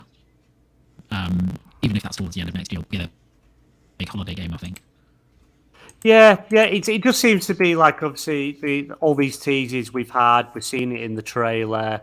It just seems to hinting that something's coming very soon. It'd be cool to have something literally as a early Christmas present to everyone. We get to see what the game is, maybe just a trailer, even if it's a trailer, a small trailer. But I feel like it's going to be something that's going to have its own state of play. Maybe, just 10 minutes devs talking about the game, maybe end it with a trailer, with a release date or release window. But if they're starting stuff now, I think they are very confident that it is going to turn up at the end of next year, which would be awesome, and I'd be very excited for. Sentinel, what about yourself? Did you play Spider-Man, the first one that came out? Yeah, I actually, I got Spider-Man. I also have all the DLC. I got the Platinum for the original game. I haven't finished all the DLC. I think I have one left to finish. So I am a fan of the franchise. I don't feel that it's better than Arkham City, how some people have said, oh, Spider-Man's better than Arkham City. I don't think it's better, but I still think it's a really great franchise, and I am excited for it. I'm also excited for Spider-Man 2. And I do think that we will see a trailer sometime before the end of this year. I don't know if it's going to happen around Christmas. I think it could happen either right before Christmas or right after Christmas. But I do think we're going to see something soon. Yeah. No, I do. I just got this feeling. I think something's good. Sony just going to do something different. Christmas Eve, we're just going to see a trailer, and we're all just going to be blown away. I am looking forward to it. If you see the logo they use, it is the white spider with the black background, obviously with Venom. So maybe we're going to see the symbiotic suit, maybe. That'd be interesting. That'd be cool.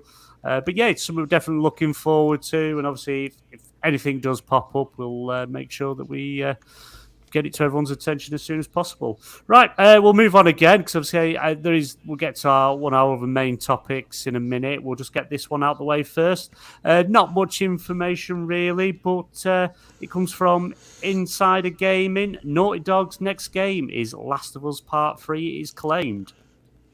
Recently, it was claimed by a prominent video game and movie leaker on Twitter even, that Neil Druckmann, co-president at Naughty Dog, is currently working on The Last of Us Part 3 and that this will be his next game. While this news may not come as a complete surprise, it is a step towards confirmation that The Last of Us Part 3 even exists. Last year, Druckmann confirmed that there was something of a plot and that this year there were whispers that it was in the early stages of development, but the leak could now be a step closer still.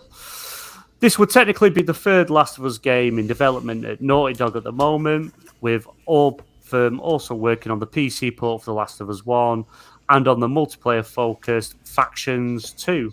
I don't know if they named it Factions 2, did they? I just thought it was called Factions. But yeah, it's unofficially called Factions. It's officially, yeah. They've not named it, yeah. That was revealed at 2022 Summer Games Fest. However, while those two titles are fully revealed and announced, there's extremely little news to underline what's happening with The Last of Us Part 3. Needless to say, when credible leaker viewer Anon took to Twitter to deliver this scoop, it was met with an intense and instant discussion amongst the community. His tweet goes as follows: "If I don't get a screener link to The Last of Us in 10 minutes, I'm going to have to drop a scoop. It's not blackmail. I'll just be too busy watching to tweet." And then he going to retweet that and then post it as a quote tweet. "Well, I'm not watching anything, so Dr. Uckman's next game is The Last of Us Part 3, which is currently in production at Naughty Dog." Are we excited for The Last of Us Part 3? Do we even need a Last of Us Part 3? From the ending of the second one, I would have said that kind of wraps up the story nicely, or are we going to see it in a different direction? Luke, you've done all the Last of Us's as well. You think you just recently finished the remaster of Last of Us Part 1 on PlayStation 5? What do you think? Do we need a Last of Us Part 3? Is it going to be with the same characters or go in a different direction, maybe? Yeah, it's a tough one, this one, because I think many, some people would say, did we need a Last of Us Part 2? Certainly I was one of those people when I heard that they were making a sequel, because I think it was one of those games where it felt like, it was a kind of complete self-contained story, and then you didn't really need to go beyond that. Now, for me, The Last of Us Part 2, I think, is one of the best games ever made, and I think it absolutely proved to be a great sequel. But there are obviously story decisions in that game that people didn't mesh well with. One in particular. I think sometimes that's because people, live in this kind of gaming bubble world where nothing can happen to certain characters. You get this kind of plot armor. Yeah. But nonetheless, obviously it was very well received critically. It sold well, I think. It sold very well. And obviously they're kind of in this Last of Us mode at the minute, what with the multiplayer project, which is supposedly very ambitious. And then also the TV show, right? So, which is, going to be, I think, pretty massive as well. Sorry if my mic's playing out, I'm not sure what that is. So, yeah, I mean, maybe Sentinel, you can take over for a sec while I check if my mic's being weird. Yeah, it's just a little bit crackly. Yeah. What about you, Sentinel? Do we need a Last of Us Part 3? Would you like to see it still continue with the same characters and where their story goes, or would you like maybe a completely different direction from a different point of view, maybe, or maybe something else that was going on in the world at the same time of what was happening in the original two? Well, it's kind of a mixed bag because it's like I understand everyone loves the Last of Us franchise, and there were issues with the Last of Us Part 2 I had that were writing issues, with the script and the story and kind of where it was going, like how Ellie and Abby never really resolved their feud, because you essentially have Ellie or Abby, one or the other, trying to kill each other, the whole game, and then they just decide not to kill each other. And it's kind of like, what resolution is there? With any story, you need resolution. And so Ellie does not kill Abby at the end. And she walks away and she finds out that, I don't remember her name. The girl that she was with, that she left with the baby. Yeah. Yeah. So it's kind of like, I feel like there was a lot of missed opportunities in The Last of Us Part 2 to tell a better story. And it's not a knock against, the writers, but it's like they had, and again, I say this because I actually went to college for this, screenwriting and a whole bunch of other stuff. And so it's like where a lot of people think that the story is tight, I can tell you it's not as tight as people think. There was a lot of issues with it, and it just feels like there was a lot of missed opportunities. But with that being said, there is an opportunity for The Last of Us Part 3. I do hope, and it seems like you maybe had one writer or two writers that were trying to stay on top of this, and for a script this big, that's got to be daunting, So I hope that they hire people that to help them with this script that are really fluent, not just in writing gaming scripts, but also in writing movie scripts as well. Because just like a game, a movie has a beginning, a middle, and an end, and you have to have the resolution by the end. You don't want to leave them hanging and feeling, unsatisfied. So it's like with The Last of Us Part 2, with its ending, with Ellie going back to where she was living and finding out that the family that she was expecting is no longer there. I think The Last of Us Part 3 could pick up with her trying to find her way home, and maybe with Abby trying to find Ellie and bury the hatchet. That's where I feel the story would go. Based on how they ended Part 2, because it's like they could have ended Part 2 the way they did, knowing that there was going to be a Part 3, and if that's the case, then some of the decisions do make a lot of sense, because it feels like The Last of Us Part 2 doesn't have that necessary resolution. Whereas if they continue to The Last of Us Part 3, obviously it's going to give them the chance to completely resolve the conflict between Ellie and Abby. Because like I said, Ellie and Abby are both hellbent on killing each other, and then at the end of Part 2, they just decide to walk away. And spoilers. Yeah, sorry, spoilers. You've all had enough time to play it, so it's too. Yes. But the whole thing is, it's like the whole game, they're trying to kill each other, and then they just decide to walk away. It's kind of like The Empire Strikes Back, how it leaves you, where you're like, what the hell just happened? Luke's the good guy, and he just got his ass kicked. So it almost feels like they already had planned The Last of Us Part 3, and they just weren't talking about it with anybody. That's what it feels like. You know, so if they're leading into a Last of Us Part 3, I can see where they're going to go with that. Because there was such an opportunity for Ellie and Abby to team up at the end. And I'm not going into this anymore, obviously. I want to avoid as many spoilers as I can. But there was an opportunity for them, you know, and I feel like that would be a great relationship for them to explore in Part 3, just because together the two of them would be very formidable. Yeah.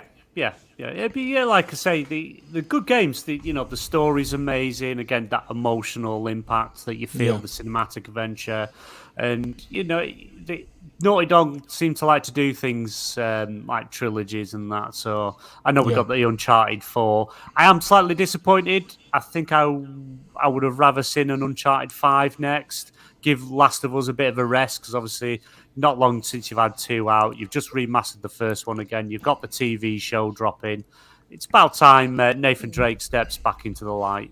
Yeah, and with the Uncharted, it kind of felt like they were leaning towards, Chloe and Nadine and their own little adventures, and they brought Sam in because there are other characters in that universe that they could explore. Like, where's Charlie Cutter? He would make a great character in the next Lost Legacy sequel, and so there's characters that they can utilize, with Uncharted, and it didn't feel like they ended Uncharted necessarily. It always felt like there was life there, whereas with The Last of Us Part 2, like I said, the ending was kind of, it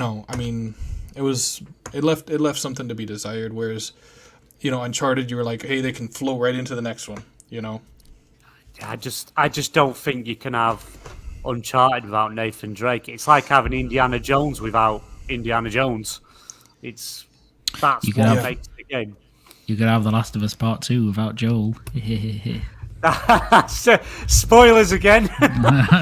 Oh, okay. Future spoilers. Ellie's woman gets killed in The Last of Us Part 3 at the very beginning. Oh my god, I just spoiled it. I'm sorry. Oh dear. Hopefully my mic's better now, but it's perfect. Yeah, cool. That was weird. I was only going to add, two things. One is that just disagree entirely with Sentinel about the Last of Us Part 2 story. But I think some people have it. Like, I get why some people have issues with it. I just think that the story of that game is really emotional, and I think the way that it tells a story, I think some people really like conclusions to games or films or TV shows that are kind of wrapped up. There's kind of a solid standing off point, and it plays out like people anticipate. And I think one of the things that Last of Us Part 2 tried to do was kind of subvert expectations of, how stories resolve themselves and how characters react to certain things. And maybe, for some people that didn't quite hit, which, I get, because, stories are a completely subjective point. Some people really enjoyed it, some people didn't. I think that's absolutely fine. But I think it leaves itself in a place where you could definitely have another game. Absolutely. You could, continue Ellie's journey. I don't know how much Abby would be involved, because it feels like that kind of arc is done. But maybe, as Sentinel said, maybe, they meet again and there's some other thing that they do, but they do it together, and you could have a bit about the conflict between them still, even though I think by the end of the game, Ellie's kind of done with it all. And Abby definitely is. But unless Abby kills Dima. Oh. Yeah, but no. Abby's done. She got a revenge, and it was very hollow. I think that's the point of the story, that revenge is hollow. So it leads to nothing, which is why when they fight at the end, it's pretty pathetic and sad. I just felt sad watching it, because it's two people just who are completely broken by the decisions they made. I think that's the nuance of the story, really, and that's why Ellie does what she does, because it's not worth it. Everything she's done isn't worth it anymore, because it doesn't bring anyone back. So, I could talk for ages about the Part 2 story, but anyway, I won't. But yeah, free. There's places you can go with that. You could link it back to the first game. Maybe Ellie's still trying to find that ultimate purpose. Given that she is the cure effectively for all of this. Maybe there's something to do with that. But I don't know. I mean, I'm like, for me, what I really want Naughty Dog to do next was a new IP. Now, it's not to say they might not also be doing a new IP, because they're a huge studio now. I think I looked earlier on LinkedIn, and they've got like 700 staff just in their studio, so they're absolutely ginormous. Obviously, they're making Factions 2, whatever it will be called, huge ambitious game for them, and whatever Druckmann's doing next. But there's still probably scope in there for them to do something else. I always hoped that they would do a new IP first and then go back to The Last of Us, because I think a break from The Last of Us would just be nice. It's a very dark universe, to inhibit all the time. Like, you can't keep. It's not like Uncharted, which is always like quite peppy and happy. You can quite happily sit there for a long time in that universe and be fine. The Last of Us isn't like that. So that's what I hope they were doing. But if they're not, like, I pretty much trust Druckmann and others to make an amazing game, and there's certainly many directions you can go with it. I think, interestingly as well, on the report from this insider who seems to be very reliable, he said Uncharted was being made, but not by Naughty Dog. So clearly, after the film success and the general success of the games, Sony don't want that franchise not to have more entries, but clearly Naughty Dog don't want to do them. Right, they're just not interested in making them at the minute. Yeah, and I agree. That Naughty Dog is kind of at the part where they don't want to make any more Uncharted entries. I kind of feel like Uncharted is kind of like in one of those, you could call it a legacy title, I guess. But it's like Naughty Dog is kind of like the coalition for PlayStation, and they're great. They have a great reputation, but you don't want them to get overburdened with too many projects. Yeah. And certainly if you think that they're working on at least two things, maybe a third, I don't think they wanted a third to be another Uncharted game, which would be maybe just a bit boring for them at this point, given they've made, essentially 5 if you count Lost Legacy. I think that's a franchise that could do with just a fresh take on it, or a fresh developer anyway, someone who's got passion for it but that hasn't made one before.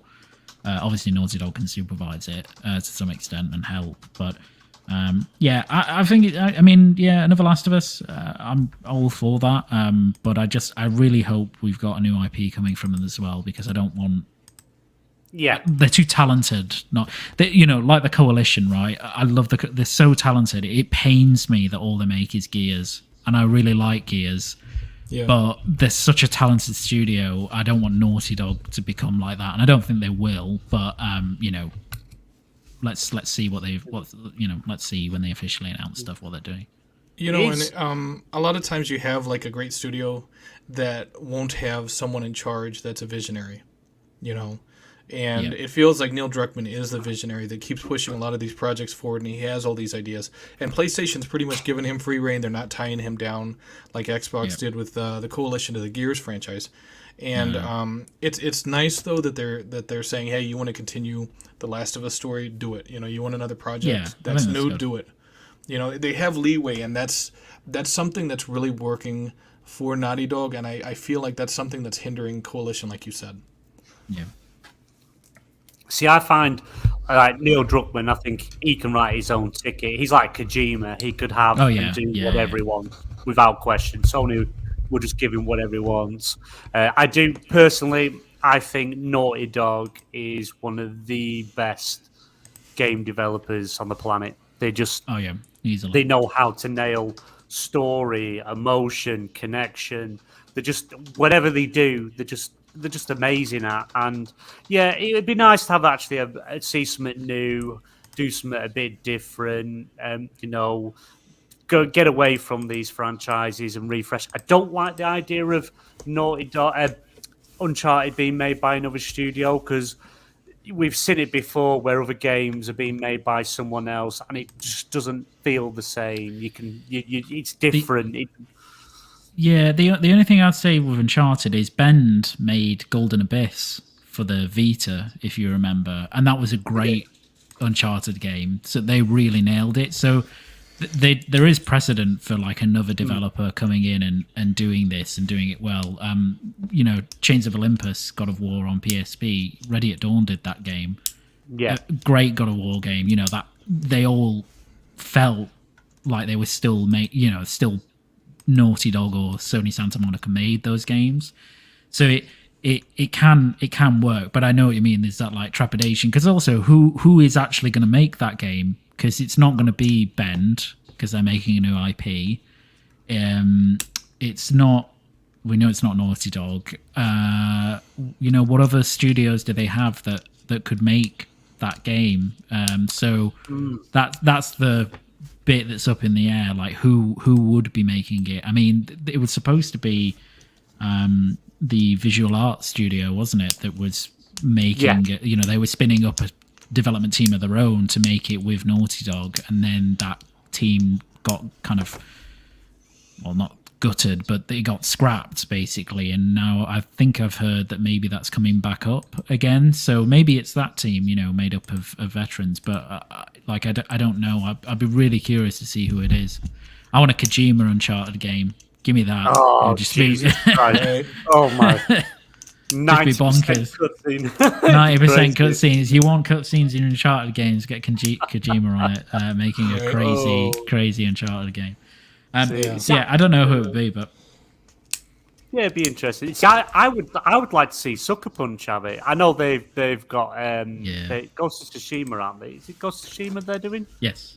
Yeah, I know they're working on the second one. Yeah. See them, I'd like to see them work on it. I think they could take over from Naughty Dog and do quite well with that IP, but we'll see.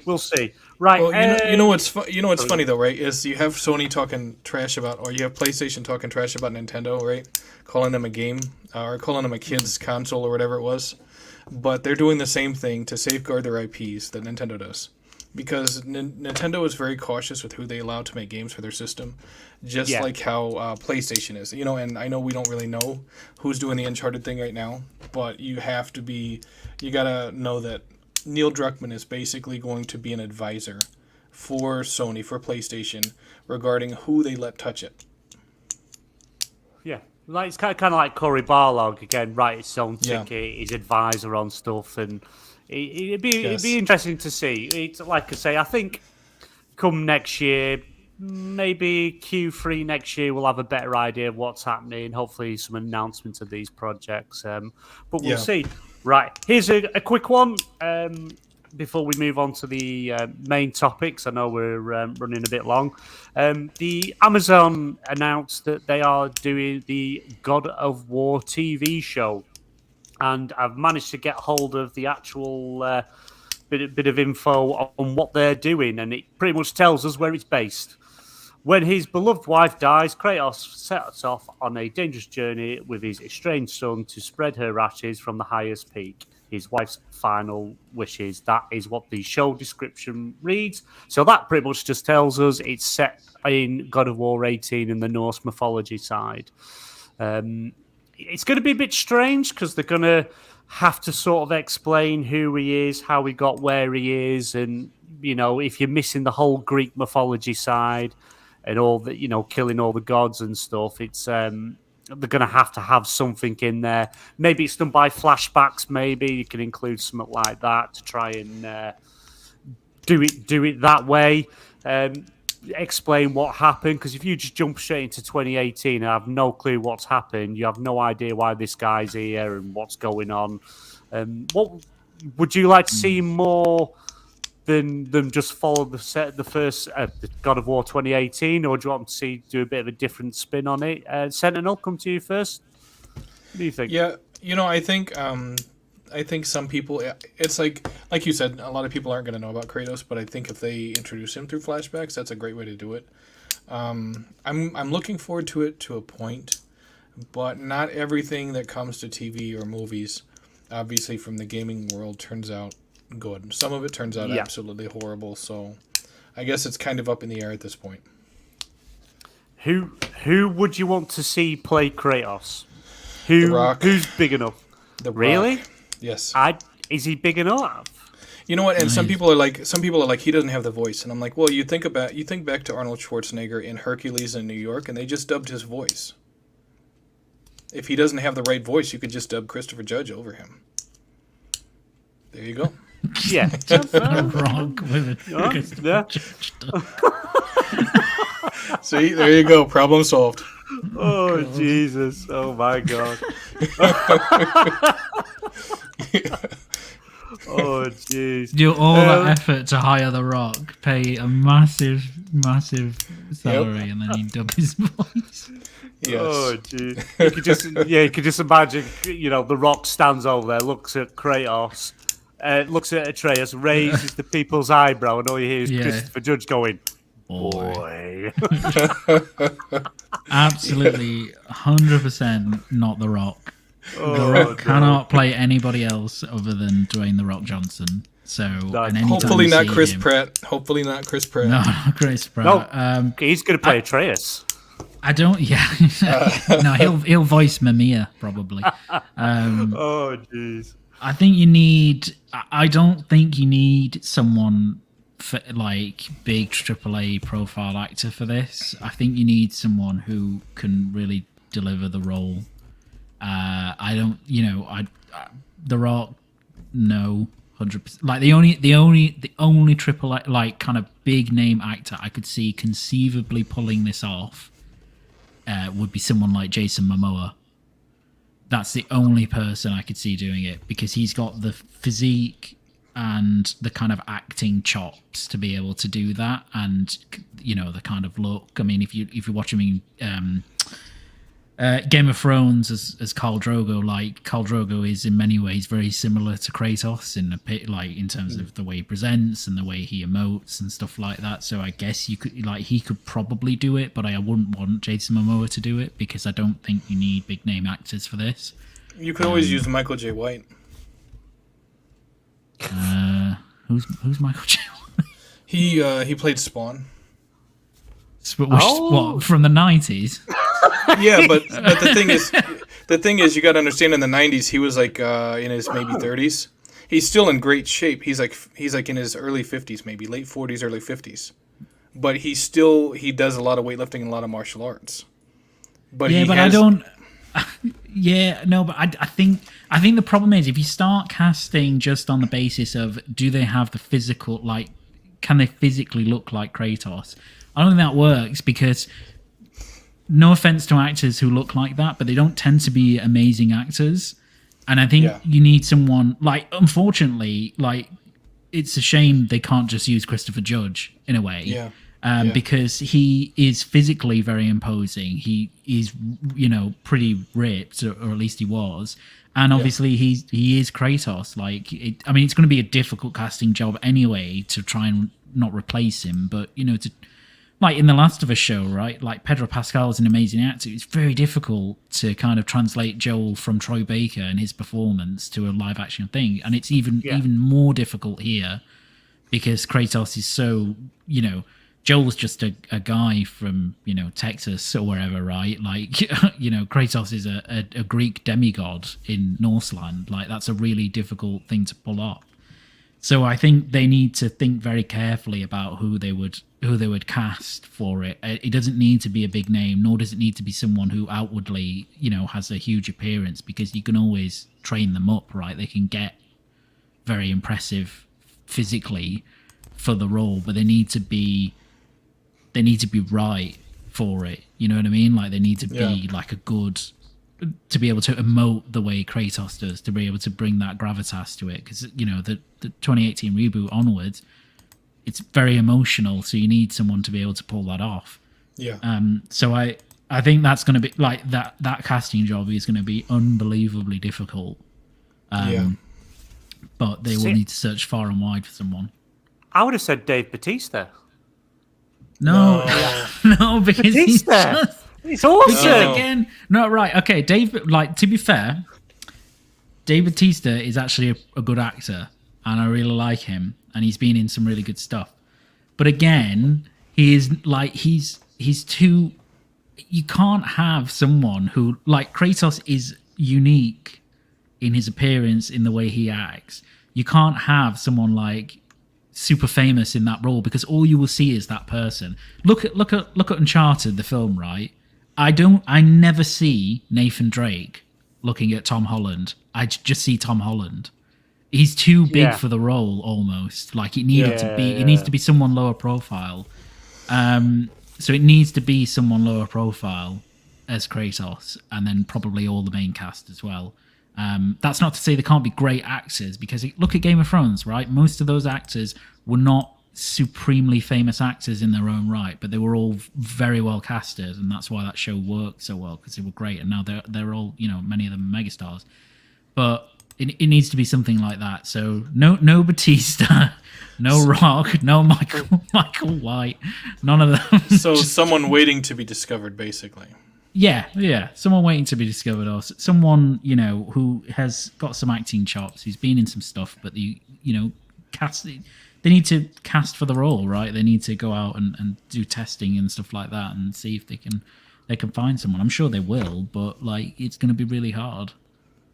What about the guy that I can't? He's called Vincent, and I can't pronounce his last name. He's the guy that played Kingpin. Oh, Kingpin. Well, he's to lose a bit of weight. To lose a bit of weight. He'd have to. He's an intimidating guy. He is an intimidating guy, but also don't forget, Kratos is supposed to be Greek, so maybe they'll go for something in that direction. Like, they will go for someone of Greek heritage as an actor, and then find someone very specific. And that go from there with it. So I don't know. I think fantasy casting on this show is really difficult, because I don't think it should be anybody that. It's too mainstream. It needs to be someone who's just good for the role. So they need to find a Greek professional wrestler. Got it.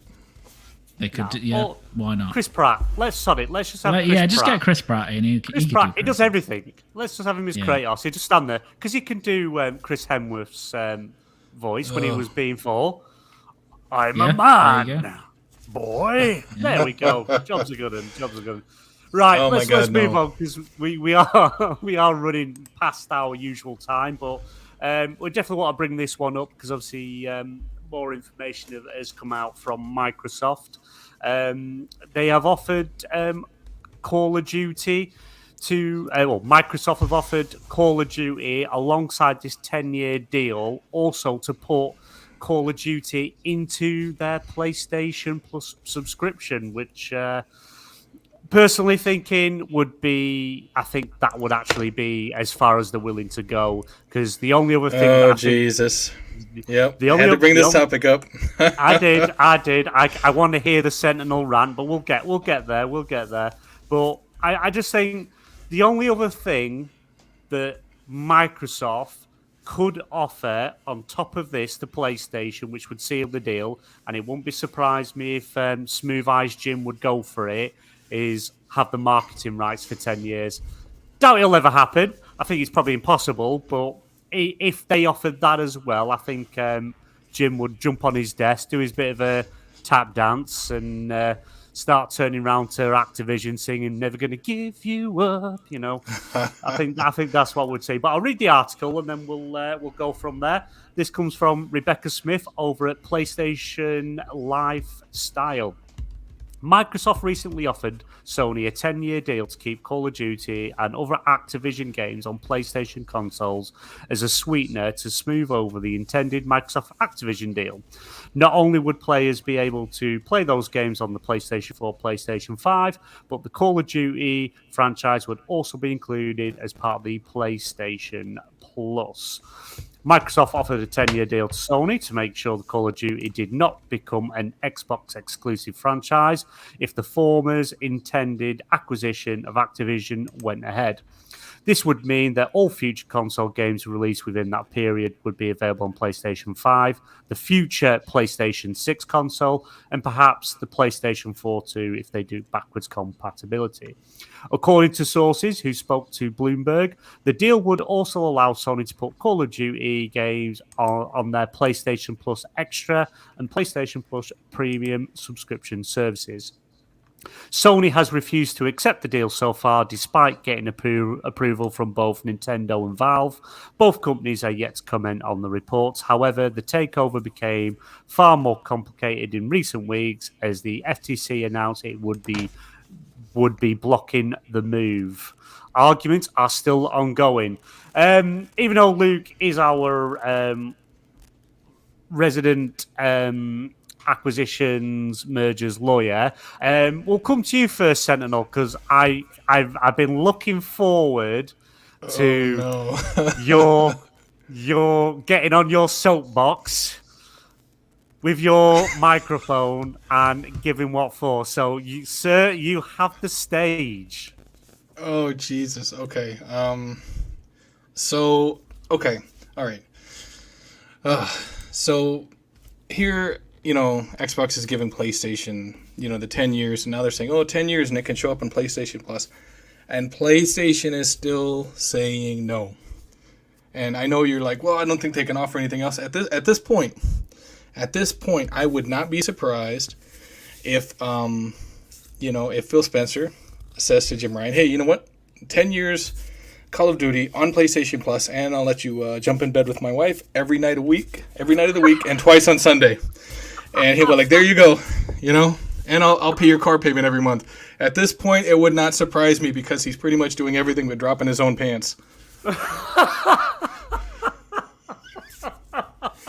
It's completely ridiculous and absurd, and I'm just like, Jesus Christ, Phil, have some respect. It feels like Chili Palmer needs to come see him and say, Phil, get up off your knees, have some respect for yourself.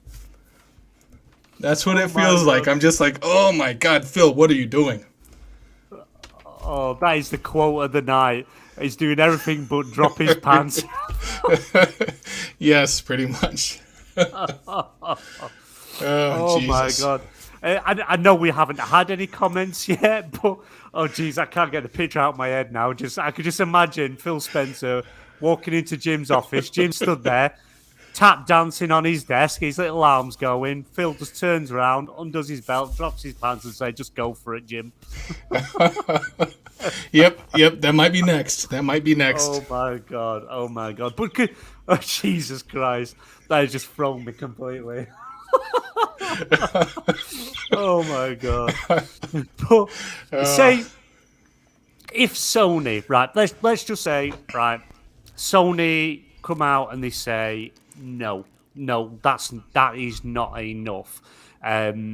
If then they would, do you think then Microsoft would turn around and say, you've got the marketing rights for the next 5 years, half of what that deal is for the first 5 years, you've got marketing rights? Because to be honest, if they did have marketing rights, that's, it's coming out of PlayStation's pocket. They're going to have to pay Microsoft something towards that. And even if PlayStation market is, best on PlayStation or whatever, extra map packs, it's all still going to be money in Microsoft's pocket. It only makes them look better that more people can play on PlayStation. We're still getting 70% of the sales and however they work the deal in the PlayStation subscription service. Do you think that could be a possibility? They offer him a deal like that if they don't go for this? Oh, I don't know. I mean, it's like Xbox is trying to give them all kinds of stuff. Ultimately, I feel what PlayStation wants is they want that 10-year deal. They want it on PlayStation Plus. They don't want it on Game Pass. I ultimately feel like that's what they're shooting for. Because PlayStation has, the PS Plus program, and it's gaining some traction, but it's nowhere near as big as Game Pass. And so I feel like ultimately that's really what they're, what they don't, they want to keep it off Game Pass no matter what. It's like, I feel like Xbox could say, hey, we'll give it to you for 1 year, but it won't ever be on Game Pass for 25 years. And PlayStation would say done. That's what I feel like. Yeah. No, that's fair. Luke, obviously you're in this field. This is the sort of thing you deal with. I don't know. Have you ever seen anything like this before? Going where one company's going to quite extreme lengths to try and push this deal through. Is this something you have seen before? Do you think Sony will accept it? Yeah, I mean, no, it's not something I've seen before. It's pretty novel actually, and I think it's probably speaks to how desperate Microsoft are to try and appease regulators on this, which they're obviously hugely struggling to do. Yeah, very interesting. Will Sony accept it? No, because ultimately, I don't really think okay, cool. They're offering the game to go on PlayStation Plus, but can you imagine the cost of that to Sony?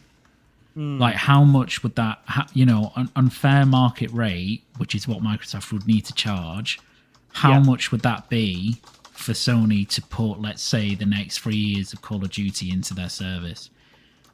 You're talking hundreds of millions of dollars, at least. There's no, what benefit does that have to Sony? The only conceivable benefit it has is to try and grow their own subscription service. But Sony don't want to put their own games day and date on that service. So why would they take one of their biggest sources of third-party revenue away, or chip into that by putting it in that service? What's the cost benefit? Is probably nothing. Like, it's probably negative to Sony to do that. So I think some people think that this is like Microsoft being altruistic, as in they would just say, yeah, you know what, Sony, you can just have it in your service. And, if it was that deal, then Sony would have probably just 100% take it because they're just getting it for free. But it's not free. It's just an offer to say, if you want to, we'll negotiate on that basis. And when we can figure out a number, and then you can put it in there when you pay us. Yeah. So, never going to happen. Whereas obviously for Microsoft, obviously if they own Activision Blizzard, then the cost, the cost of putting it into Game Pass is precisely nothing. So because they own it. So Sony would never ever accept that. I think Sentinel's probably right in that what they ultimately would like. Ultimately they would like the acquisition not to go ahead. But in an ideal world, they want to keep it off Game Pass for as long as possible. Whether that's actually possible is limited. Very limited. But yeah, I mean, if it's just, I mean, it's always interesting. This, I mean, it keeps going on. It's going to go on for a lot longer, or maybe not. I mean, maybe if we get to January and the CMA are blocking it in phase 2 and the EU are giving out that sign, I think Microsoft will abandon it. To be honest, at this point, because it just won't be worth battling. At the moment, there's too many things lining up against it. If people are saying, "Oh, don't worry," this was absolutely expected because it's such a big deal and it'd be scrutinized. No, it wasn't. No, it wasn't, because it was absolutely expected that pretty much all primary regulators would go to something like a phase 2, to investigate the deal more. It was not expected that the FTC would sue to block, effectively, or at least take it through their administrative process in the way they are. So this isn't good for a deal. This is about the worst place possible for this type of merger in a competitive process. But with obviously, I could you'll correct me as we go. Obviously, one of the reasons that they put in the statement, the FTC, that they're pursuing to block the deal, was because they're pretty much turning around saying Microsoft lied to the EU by saying it would make all Bethesda games available on all platforms, and then proceeded to make X games are going to be exclusive. And then obviously the EU have come out and turned around and said that's not true. That was never in any of this information. That was never said. Yeah. Would that, because obviously that's one of the main cruxes that they're saying they're going to block it because they're saying Microsoft lied when in fact they didn't. Would that go against the FTC? Should it go when it does go to court? Because their reason for blocking it is they got the facts wrong. Yeah, this has gone around online a lot, but actually, if you look at it, because I looked at the obviously the FTC statement, and then also I went back to the original EU decision for the ZeniMax deal, and had a look through, and actually the FTC have not lied in what they've said, because there's an ENEBA, for that matter, of the EU in their response to things. Okay. So there's a delineation between what they're saying. So what the FTC said was that Microsoft, when they were doing, like, one of the reasons they're not, one of the reasons they are doing the things they are against Microsoft is that they say that Microsoft said to EU regulators that they had no incentive to foreclose ZeniMax content, make ZeniMax content exclusive. Yeah. And then they did anyway. And what the EU said was that, well, when we were reviewing the decision and whether to permit it, Microsoft didn't offer us any commitments about ZeniMax content. And even if they did, and even if they did, or even if they didn't, we didn't think it would affect competition whether they made ZeniMax games exclusive or not. Right, so okay. There's kind of like two strands of this, because what the FTC is saying is not that Microsoft said to the EU Commission that they would not make ZeniMax games exclusive. They're saying that Microsoft explicitly told the EU Commission that they had no incentive to foreclose those games to make them exclusive, and then they did make them exclusive. So it's a bit of it's like a nuance point, but it's more that, and if you go back to the EU filing on the decision, the EU expressly say that. They say that Microsoft told them that they would have no incentive to make ZeniMax games exclusive. Now, in their decision, the EU said even if they did do that, we don't think it's going to affect competition, so merger approved. But it's the way that Microsoft vocalized this and then went back on their word almost. That's the thing the FTC don't like. And that is true. So they did say that. So it's not, I see this narrative sometimes, the FTC lied and the EU corrected them. Well, one, the FTC didn't lie because they're speaking about something else. And two, the EU didn't correct them. They just said that, Microsoft never offered us any commitments. It's kind of two similar points, but on different strands of stuff. Yeah. So, so I don't, the FTC process goes through their administrative kind of inward court first, and I think the hearing's set for this August. So if it, provided other things don't happen in that time, if it went to that, then it's almost like the FTC's kind of own version of the competition appeal tribunal in the UK, CAT. It's kind of that, their version of that almost. And if it's not favourable to Microsoft, then Microsoft can kind of sue and take it to a federal court, which is obviously, a bit more what we think of in terms of a court case, and that then, I mean, who knows at that point, right? Because the judge may entirely agree with Microsoft, but I would be surprised if it even gets that far, because it depends on what the CMA and the EU do in the intervening period. I was going to say, because I think is it the EU or the CMA? Is it January, February? Yeah, CMA for the January for the CMA for their provisional decision. Yeah. And then I think the EU will be shortly thereafter, probably February or something like that.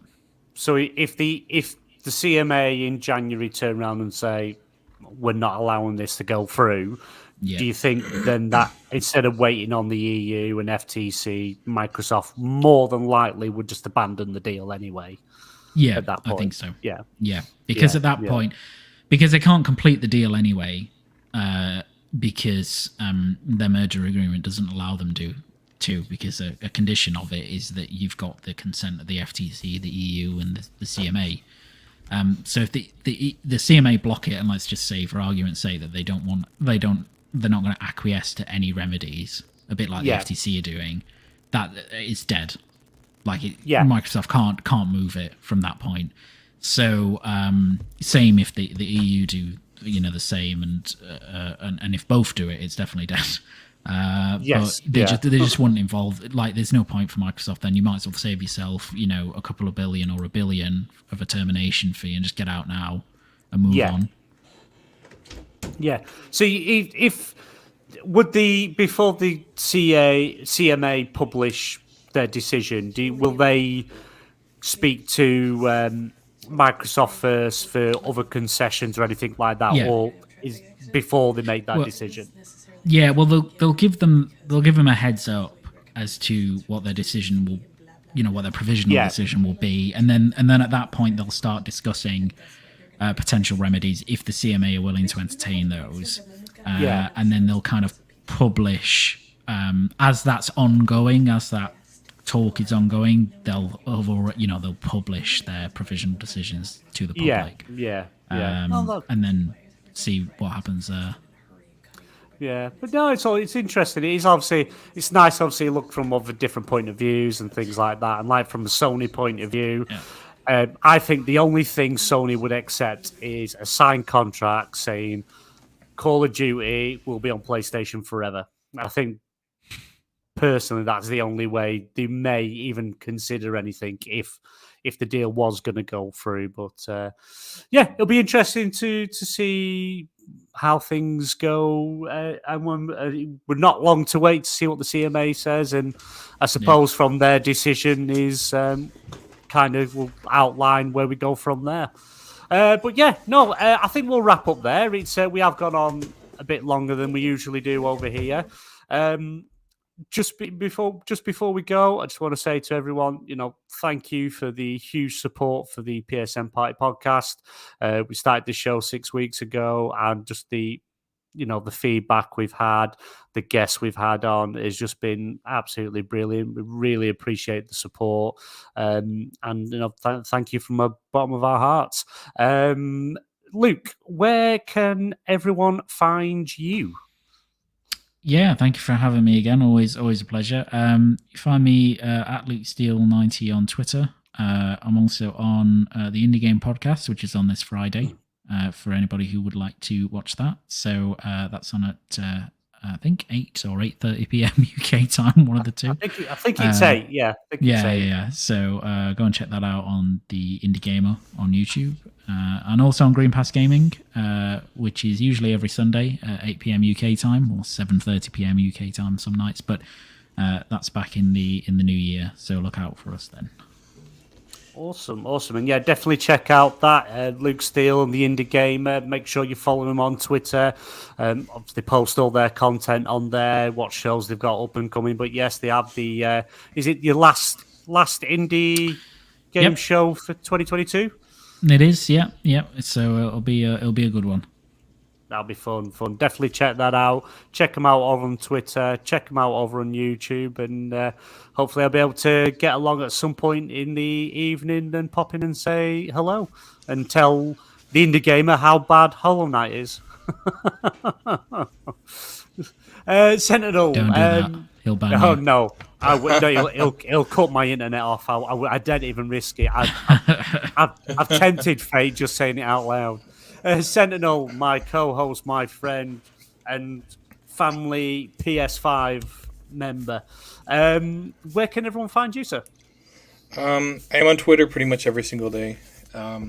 My Twitter handle is S3NT1N3L17. Sentinel17 is alphanumeric mix. You can find me on there, and the same, obviously, for Twitch. I live stream pretty much every single day. Check me out on either one of those. And, of course, follow me on this podcast and Stasis Chat podcast as well. We'll be back after the holidays, obviously. Yeah, definitely. Yeah, Stasis Chat will be back January 2023. Keep an eye on the socials for more information there. But yeah, again, thank you everyone for being here tonight. Thank you, chat. You've been awesome. It's been great to interact with you. And we will be back in 2023. Not decided on an exact day yet, but I'd probably the second week in January, but keep an eye on the socials. Our last XBL Party podcast is for 2022 is tomorrow, and it's our Christmas special. Also, the XBL Game of the Year. I highly recommend in tuning in, because the way we're going about choosing Game of the Year is just going to be absolutely bizarre. And I would highly recommend tuning in, checking it out, join us, have a drink, have a laugh. It's going to be a great show. But other than that, that is us tonight. Merry Christmas, happy holidays, and we will see you again in 2023. Good night, everyone. Take care.